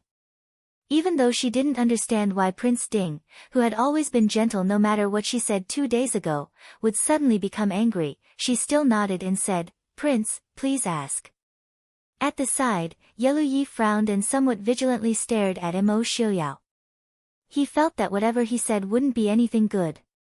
Mo Xiaoyao's gaze was cold as he stared at Hellion Huimin's beautiful face until she turned her head away with a slight blush. Only then did he indifferently spit out a sentence, Miss Helian, are you unable to get married? The atmosphere in the hall instantly became heavy. Hellion Huimin's still red face was filled with unconcealable astonishment. No matter to an unmarried woman, this sentence was definitely a deep humiliation. Yi Li looked at Mo Xiaoyao with some astonishment. She knew that Mo Xiaoyao's temper wasn't good, but he would never deliberately humiliate a woman. Even that impudent Princess Lingyun from Xiling last year, he also didn't say such harsh words. But as a woman and a wife, Yi Li couldn't help but admit that when Mo Xiaoyao treated Hellion Huimin so heartlessly, a trace of sweetness emerged in her heart.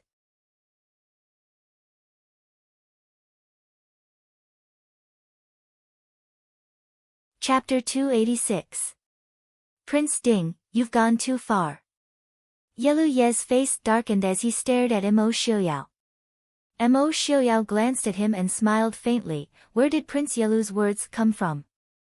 Huimin was willing to marry into Dechu state for the sake of diplomatic relations between the two countries. Prince, even if you don't like my northern militant's noble daughter, you shouldn't humiliate her like this. I will report this matter to your country's emperor and will definitely seek justice for Huimin. Yelu Yi said with righteous indignation. Justice? Mo Xiaoyao raised his eyebrows and said with ridicule, I still want to seek justice. In the throne room, I already personally rejected the marriage decree. I also repeatedly stated that the Ding King's mansion only has one mistress.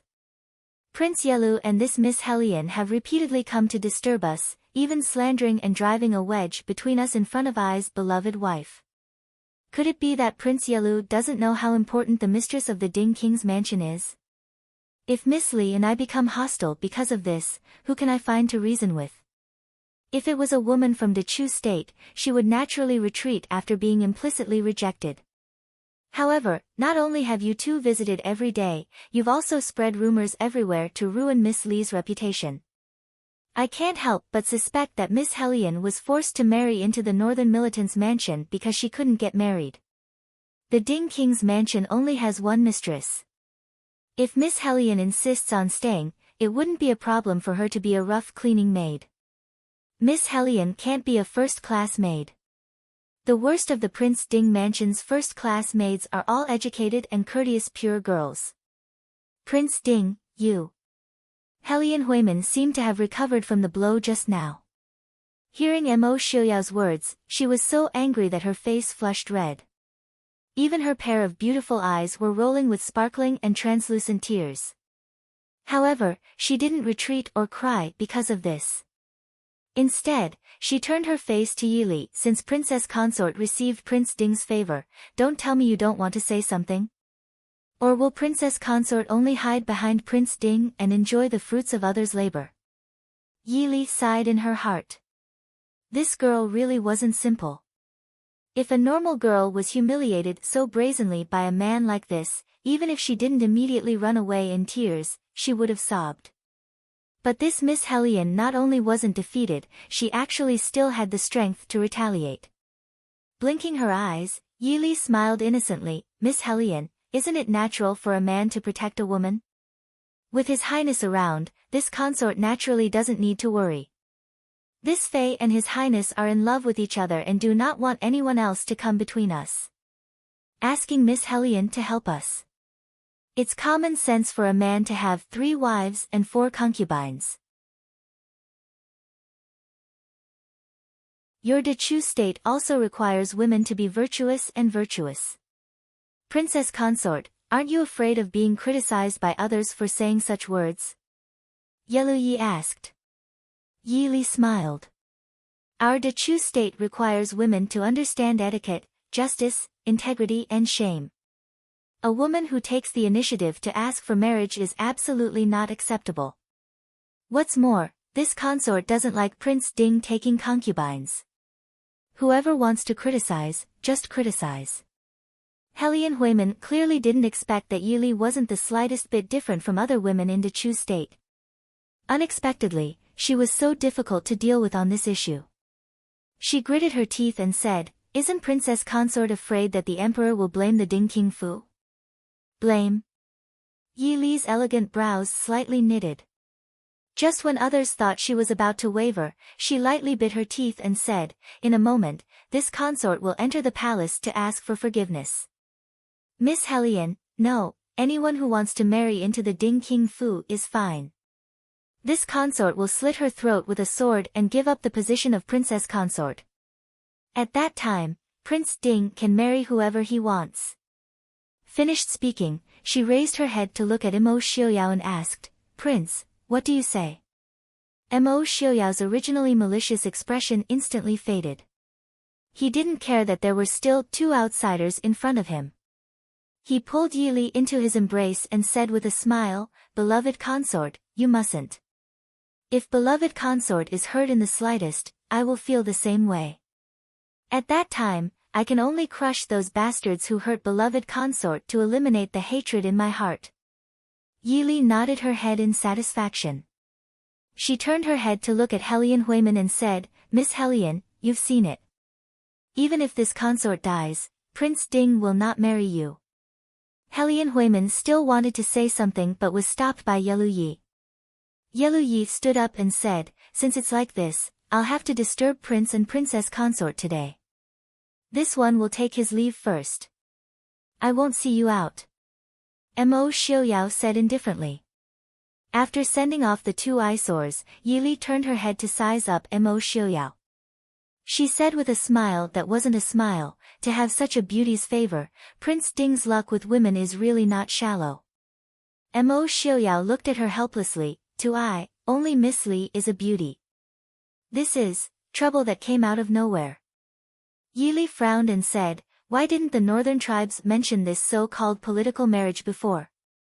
Just look at how busy the Ministry of Rights has been these 2 months to prepare for the political marriage between the 2 countries. How could there be someone like Hellion Huimin who directly delivered herself to their doorstep? Saying it was a political marriage was more like child's play. Mo Xiuyao said, Yelu Yi only mentioned it after the northern tribe's political marriage envoy arrived in the capital. It shouldn't be the king of the northern tribe's idea, but rather Yelu Ye's own impromptu idea. Yi Li didn't understand. Impromptu idea? If he wants to plant a spy in the Prince Ding mansion, isn't it a bit too obvious? Mo Xiuyao smiled and said, plant a spy. Yelu Yi wouldn't do something that he knows is impossible. Even if he wanted to do it, he wouldn't do it so substandard. He just wants to make a big fuss and cause a bit of trouble for that's all. In any case, that Helian Huimin is only Helian Zhen's adopted daughter. Who knows what her background is? Whether she's crippled or dead, it won't be a loss to him. Yi Li lightly snorted and said, since it's like this, Prince, why don't you explain what the rumors in the capital are about?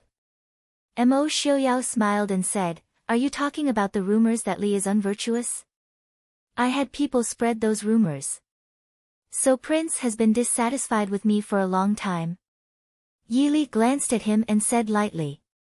Mo Xiuyao smiled and said, how could that be? I love my beloved concubine so much that she's unvirtuous. Yi Li raised her eyebrows. When we return to the palace, you should be looking for me to talk, right? Li Li, feel free to go. If there's anything, just push it to me. I want the whole world to know that even if the chosen concubine isn't virtuous, she's still I's only beloved concubine. Mo Xiuyao said in a low voice as he lightly hugged Yi Li's slender waist. Yi Li was silent. She leaned against Mo Xiuyao's chest and slowly calmed the waves in her heart. The news from the palace came very quickly. It didn't even wait for the next day before someone came to summon Yi Li into the palace. The two people who were admiring the flowers in the garden didn't find it strange. Since there was such a show of marriage, how could the palace not respond? Mo Xiuyao put down the brush he was painting and prepared to enter the palace with Yi Li. However, Yi Li reached out and pushed him back. The Empress Dowager is summoning me into the palace. What are you going to do? Mo Xiuyao smiled and said, could it be that if the Empress Dowager doesn't summon I can't enter the palace? Yi Li smiled coldly and said, they want to talk to me, but you have to go. If they can't say anything this time, won't they have to spend time looking for me next time? Since it's like this, it's better to let them say it all at once. I want to see what they have to say. Speaking of this point, Yi Li was extremely depressed. She thought that she had married a husband that no one would come to steal. In the end, look at this year, first there was that Princess Lingyun, and then there was that cousin noble consort Lu that Mo Xiuyao had thrown out of the city. Now there was a Miss Helian. Did these women have nothing better to do, or was it that Mo Xiuyao's face wasn't ruined enough?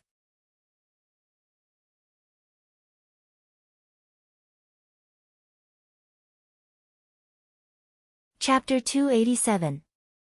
Finding that Yi Li's gaze was fixed on his face, Mo Xiuyao innocently rubbed his brows and said with a smile, since it's like this, Yi Li, be careful. Also, stay away from that Yi Lu Yi. Yi Li blinked in surprise and looked in confusion at Mo Xiuyao. Mo Xiuyao was embarrassed by her gaze. With a soft snort, he pulled her into his embrace and lowered his head to bite her red lips, saying, in short, stay away from him. Yi Li smiled, Prince is jealous? Mo Xiuyao didn't hide it and nodded, replying, that's right, so Wang Fei has to keep a distance from him. N? Yi Li withdrew from his embrace and covered her mouth to laugh, Prince, it's not good to be jealous. Without waiting for Mo Xiuyao to respond, she had already turned and quickly walked away. Mo Xiuyao gave a helpless laugh. With such an outstanding wife, how could he not be jealous? If it was possible, he even hoped that Li wouldn't go anywhere and wouldn't do anything. She would just stay in the Fu and accompany him every day. It was a pity that he knew this wasn't possible. Not only was the situation and the status of the Ding Wang Fu not allowing it, Li wasn't someone that anyone could truly bind. Watching Yi Li's figure disappear at the end of the corridor, the smile on Mo Xiuyao's face gradually faded and was slowly dyed with a layer of killing intent. political marriage, bestowed marriage. Did Yi Luyi think he didn't know what he was planning? Yi Luyi, offending I isn't a good idea. It seems that Yi Lu Ping's lesson wasn't enough for you to remember. Come. Prince. Reply to the person Yi Lu Hong sent. I agree to his proposal. Yes, Prince. Zhengde Palace was still as magnificent as before, but Yi Li knew that ever since Li Wang's rebellion, the Empress Dowager's power in the palace had been suppressed by the emperor. However, although the Empress Dowager favored Prince Li, she was still the emperor's biological mother. The Chu state prioritized filial piety. Even if the mother and son were at odds, the emperor still had to give the Empress Dowager superficial respect. Stepping into Zhengde Palace once again, Yi Li's state of mind was much calmer than before. Yi Li greets the Empress Dowager and the Empress. Stepping into the hall, Yi Li lightly bent her knees to greet the Empress Dowager and the Empress. Princess Ding, there's no need for formalities. Please take a seat, the Empress said softly. Yi Li gave her thanks and walked to the empty seat at the front. She looked with slight confusion at the noblewomen sitting in the hall and the calm Helian Huiman sitting across from her. Yi Li couldn't help but admire this woman. At this time, her face didn't have the embarrassment and resentment she had when she left the Ding Palace. Even the gaze she used to look at her was very calm and dignified. What day is it today? Why is everyone here? Is it this consort who came late? When one's status reached a certain level, one didn't need to be so restrained when speaking. With Yi Li's status, as long as she wasn't stupid enough to say that she wanted to rebel, even if she said something wrong, no one would dare to say that she was wrong. The Empress smiled and said, "You're not late. I am in the palace. Didn't I just arrive?"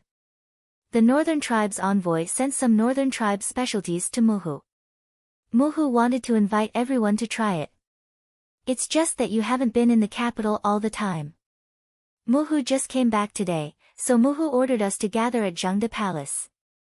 Yi Li smiled and said, "Thank you for your concern, Empress Dowager. I went to Imperial Aunt's place to stay for a few days." The Empress didn't seem to say anything, but Yi Li understood her meaning. The Empress nodded almost indiscernibly.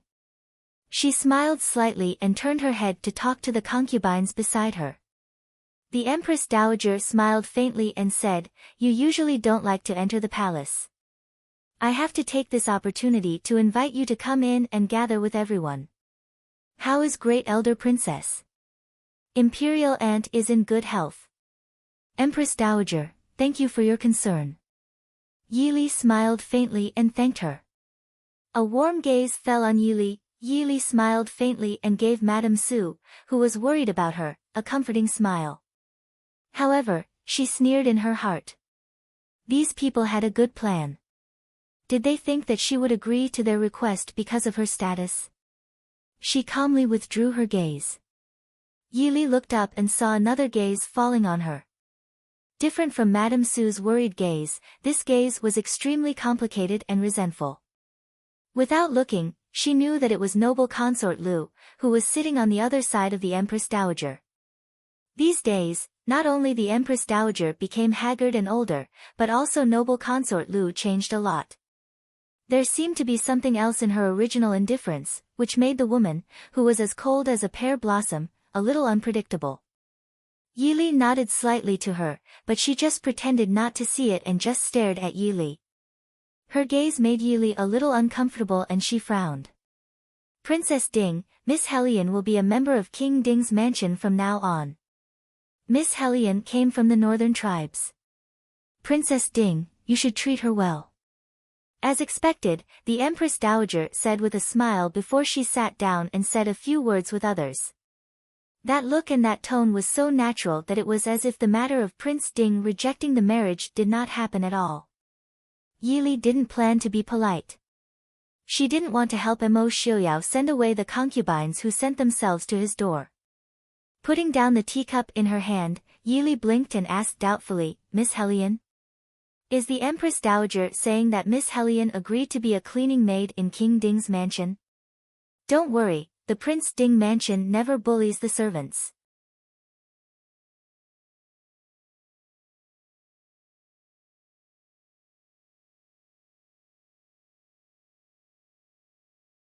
Chapter 288.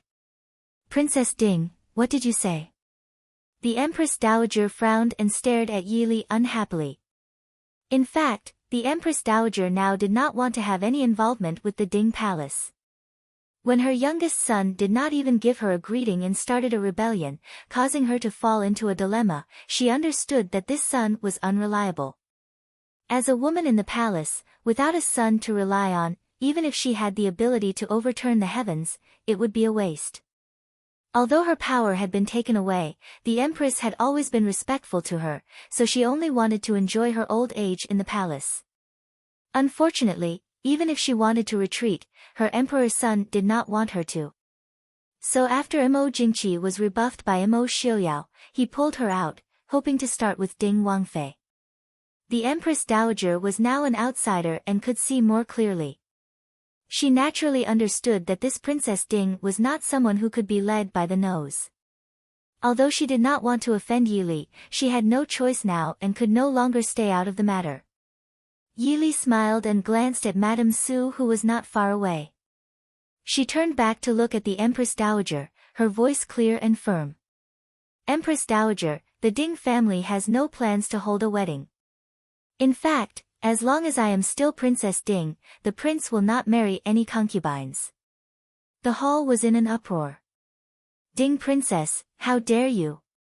Princess Xiaoran suddenly stood up and pointed at Yi Li. As a woman, you dare to stop Prince Ding from marrying a concubine.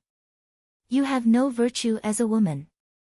How can such a jealous woman be a good match for Prince Ding?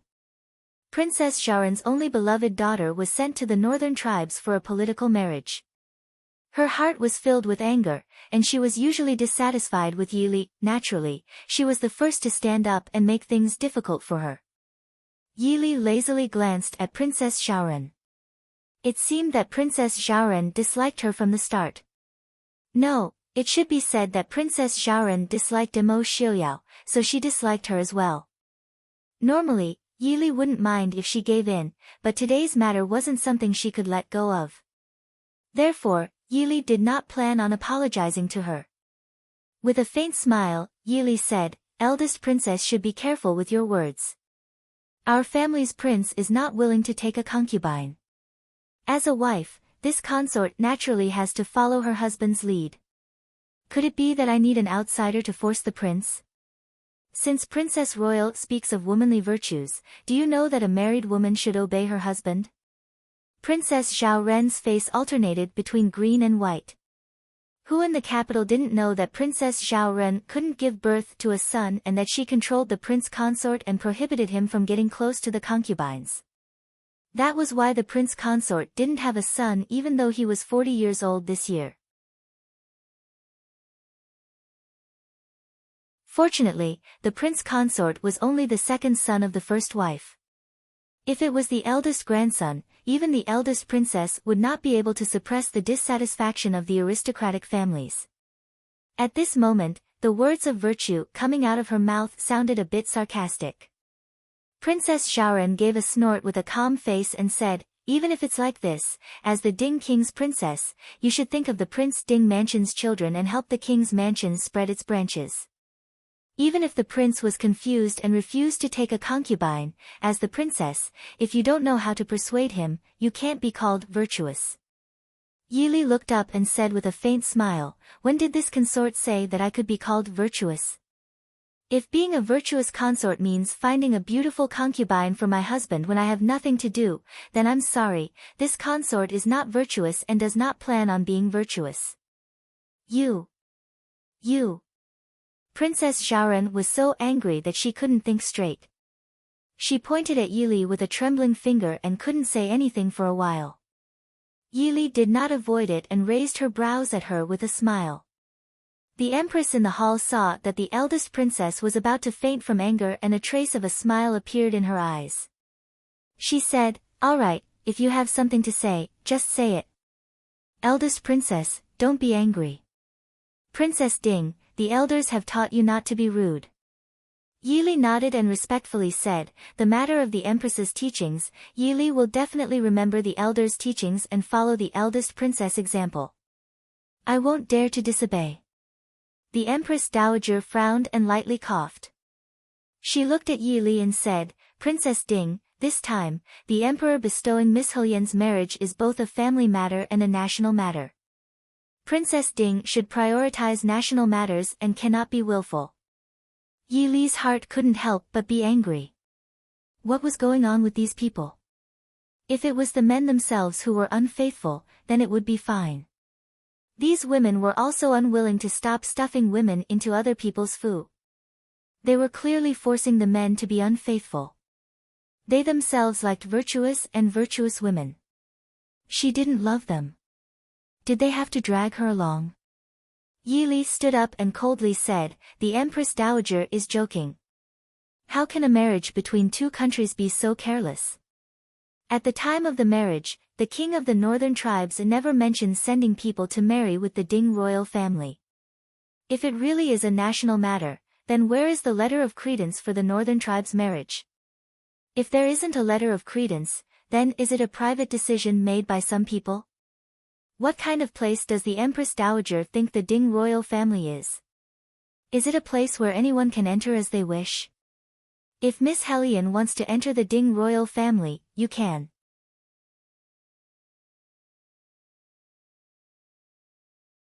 The Prince Ding Mansion's sweeping maid position is waiting for you. You want to enter the Prince Ding Mansion with an insignificant status as a goddaughter?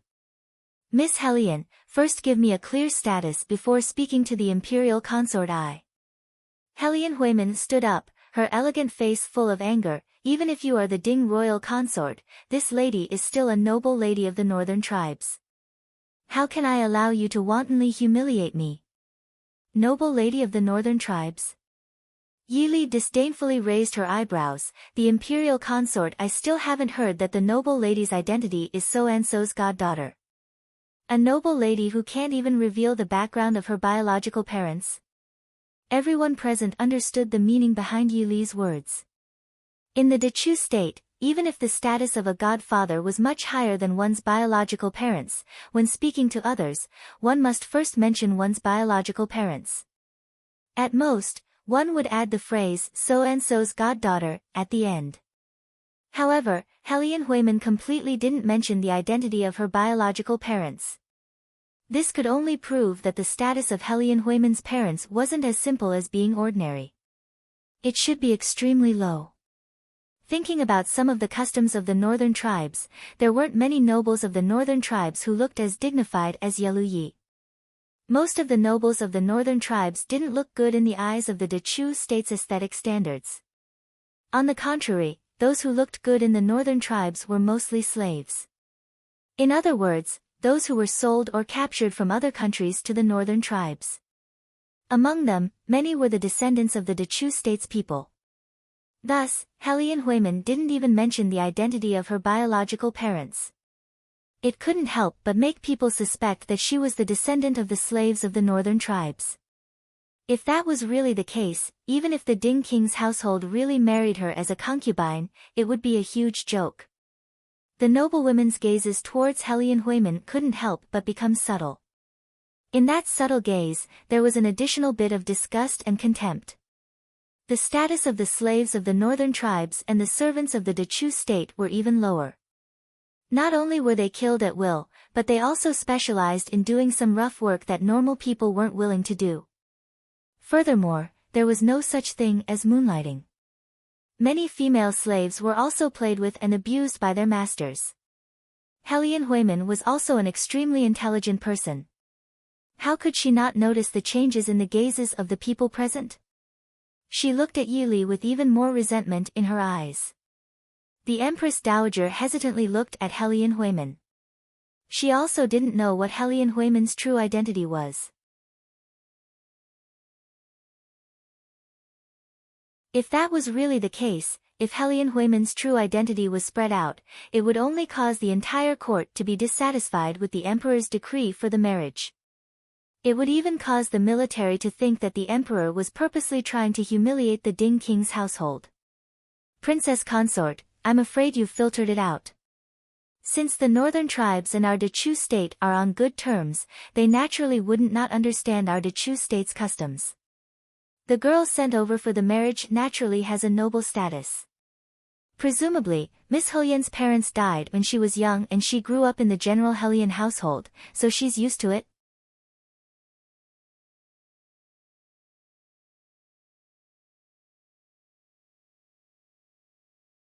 Chapter 289.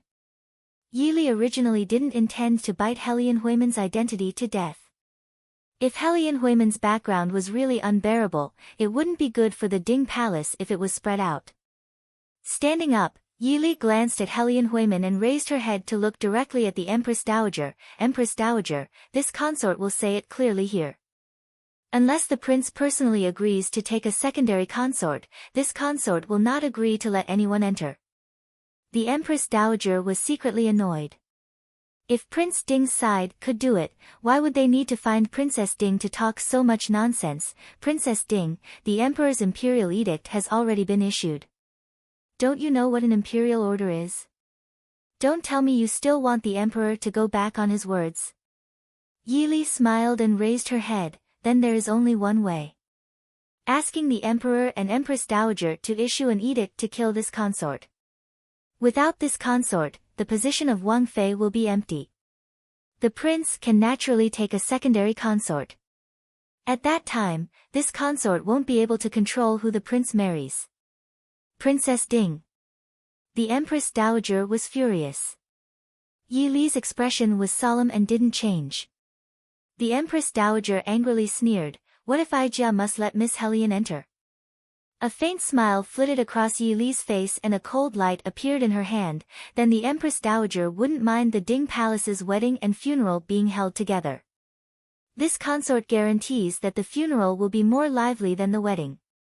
Everyone present couldn't help but suck in a breath of cold air. Looking at the cold light of the dagger in Princess Ding's hand, a few people who originally had other thoughts extinguished the delusions in their hearts.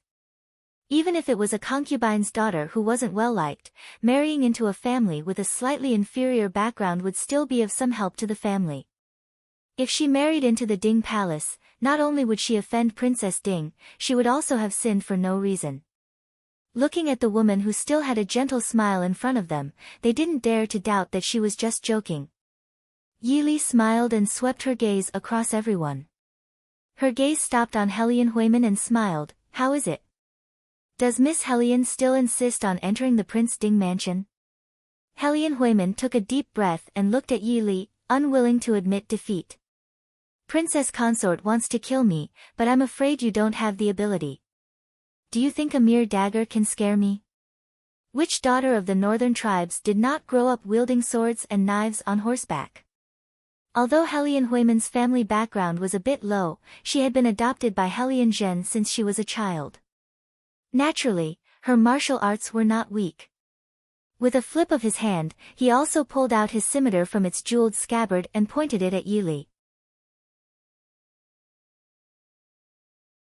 "Miss Helian, how can you casually draw your blade in front of the Empress Dowager? Quickly put it down." The Empress frowned and reprimanded. On the side, noble consort Lu said lightly, "Just now, when Princess Ding drew her sword, Her Majesty didn't reprimand her." The Empress smiled faintly and said, "Younger sister, have you forgotten that our ancestors have instructed Prince Ding and Princess Ding to carry swords in the palace?" Noble consort Lu snorted and turned her head away, ignoring the Empress. The Empress also did not argue with her and smiled faintly. Looking at Helian Huiman, who was holding the gorgeously decorated scimitar, Yi Li pursed her lips and smiled. Helian Huiman frowned and said, "What are you smiling about?" Yi Li smiled and said, "Speaking of which, there are quite a few women who are eyeing my prince covetously. Today, consort, I will use you as an example." Shameless boasting. Helian Huiman sneered disdainfully and waved the scimitar in her hand towards Yi Li. Yi Li casually moved to the side, but Helian Huiman did not relax and continued to wave the scimitar from behind her. Helian Huiman was indeed a woman who grew up in the grasslands. Compared to the women of the Central Plains, her scimitar was vigorous and full of strength. Yi waited until she had waved the scimitar a dozen times before she laughed crisply and said, "Is Miss Hellion done?" Next, it's Consort Ai's turn. Compared to Hellion Huiman's majestic aura, Yi Li's moves were extremely ordinary. The crowd didn't even understand what was going on.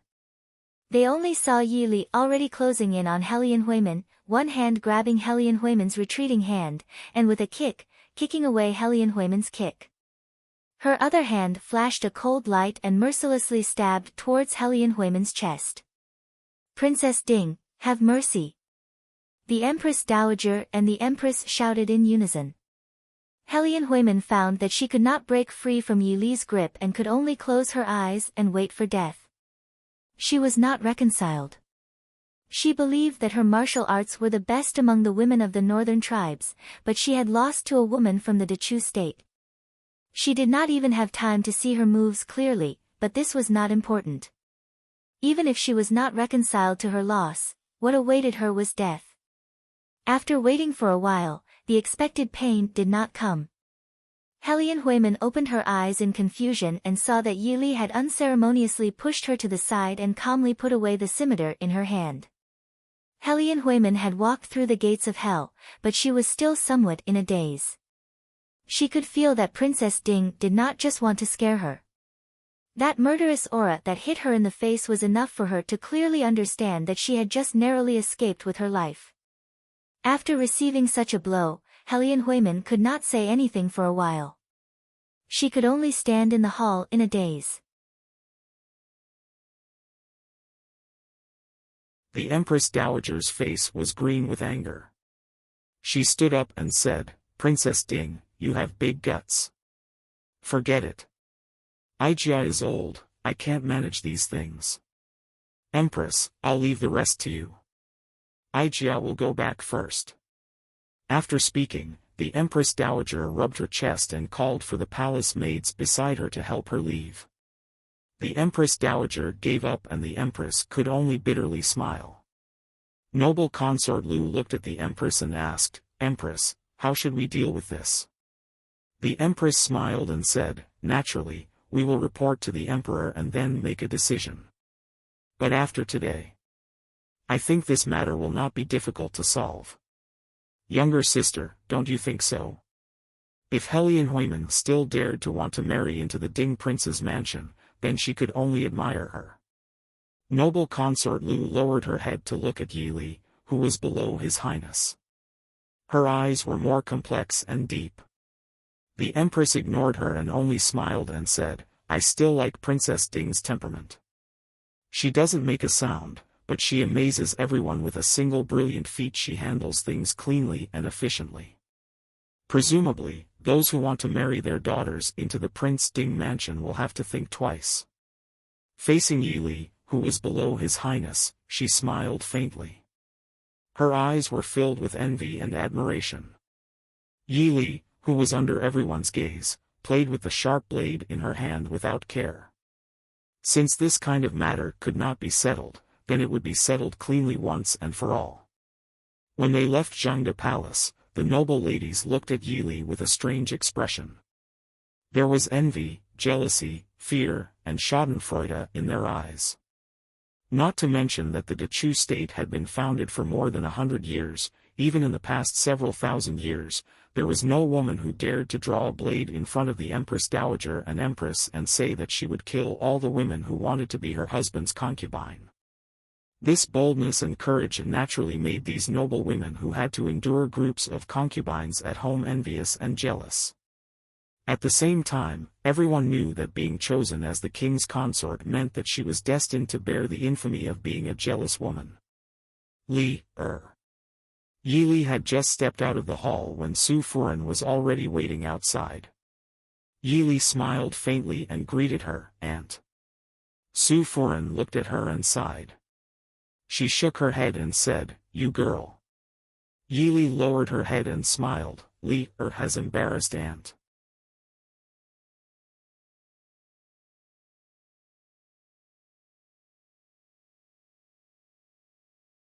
Chapter 290. Lady Su pulled her hand and laughed softly as she walked out. Why would our Su family care about these false reputation? Aunt is also a woman, how can you not understand a woman's thoughts? But Prince Ding sighed. Lear was indeed daring in the palace today, but with her status as the imperial consort, she wouldn't be charged with any serious crime. The so-called marriage was a family matter. As long as Prince Ding was willing to protect her, she would be fine.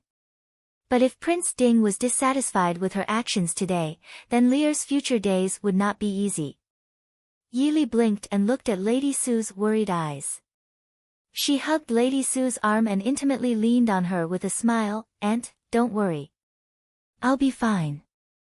Aunt, when you go back, you have to put in a good word for Lear in front of second uncle, lest second uncle wants to teach Lear a lesson. Lady Su raised her hand to pat her and laughed softly. You're too daring. No wonder your uncle wants to teach you a lesson. Just now in the palace, you scared me quite a bit. Lady Su came from a scholarly family and had never seen anyone brandish a sword in front of her. Just now in the palace, when she saw Helian Huiman brandishing a sword towards Yili, if it wasn't for her usual self-control, she would have screamed on the spot. Lear knows her mistake. I won't do it in the future. Yili hugged Lady Su's arm and acted coquettishly. Just as she accompanied Lady Su out of the palace gate, she saw the curtain of the Ding Palace's carriage being opened from the inside. A handsome man in a white gown stepped out of the carriage with his head lowered and smiled at Yili at the palace gate. Lear. Although the noblewomen passing by could not stop and watch, they also saw Prince Ding smiling and reaching out his hand to the princess consort. They didn't believe that Prince Ding didn't know what happened in the palace. It seemed that Prince Ding only had the princess consort in his heart.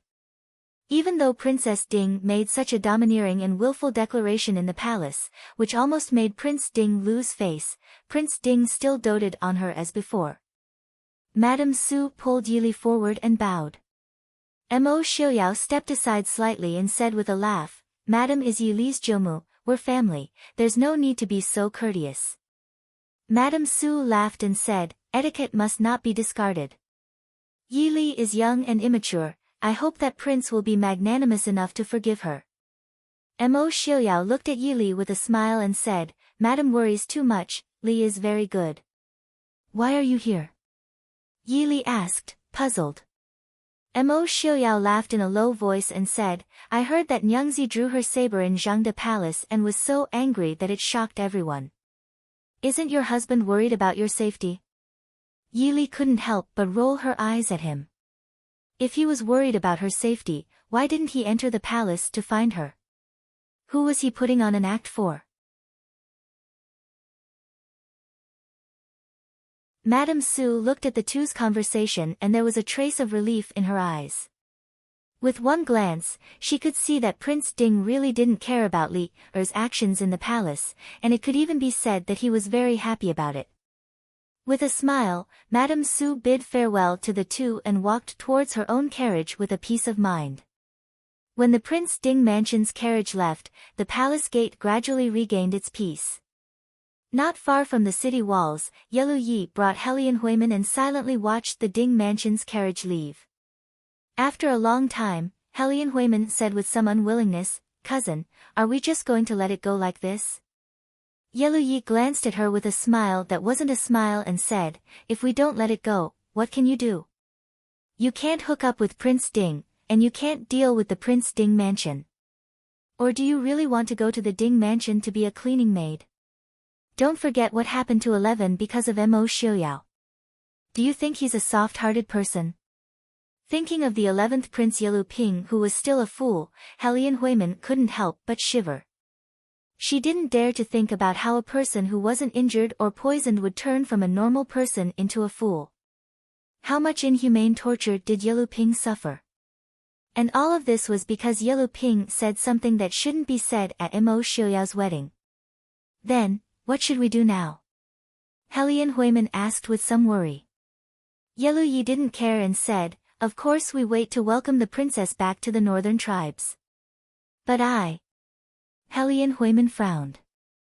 Yi lightly said, marrying you into the Ding mansion was originally a spur-of-the-moment decision. The success rate is less than 30%, and this 30% still depends on the Ding country's princess consort. Now it seems that there isn't even a 5% chance. You should go back to the northern tribes and obediently be the crown prince's concubine. Helian Huiman's face changed greatly and said in panic, no, cousin, the crown prince will kill me. Also, what happened in the Dechu state will definitely spread back to the northern tribes. The crown prince won't want me. The crown prince's concubine, the northern tribes and the Dechu state's rules and etiquette were completely different. The concubines below the crown prince's concubine would all become the crown prince's concubine, but all of them were the crown prince's concubine's slaves. If her status was noble and her birth was noble, then it would be better. But for a woman who was born a slave, even if she became the crown prince's concubine, she still wasn't allowed to have children. She also wasn't allowed to have her own property and had no freedom. Other than when the crown prince was having sex, she was no different from an ordinary female slave. Even if she was beaten to death, as her adoptive father, Helian Jin couldn't say anything. What's more, the crown prince and Yelu Ye's party had a deep grudge. The women who were sent to the crown prince's mansion by Yelu Yi would usually be sent out in less than half a month. Helian Huiman couldn't help but tremble in her dreams at night. So this time, when Yelu Yi came to the Dechu state to escort the bride, she thought of a way to follow. When Yelu Yi said that he planned to send her to the Prince Ding mansion, she didn't hesitate to agree. Sometimes she even thought that as long as she didn't return to the northern tribes, even if she stayed in the Dechu state as a servant girl, with her ability, she wouldn't be afraid of not being able to rise up one day. But if she returned to the northern tribes, what awaited her was only the word death. Don't have any bad ideas. The Helian family raised you for so many years, you can't be wasted, right? Glancing at the silent Helian Huiman, Yelu Yi lightly said, don't worry, there aren't many people who have seen you. Princess Ronghua also hasn't seen you.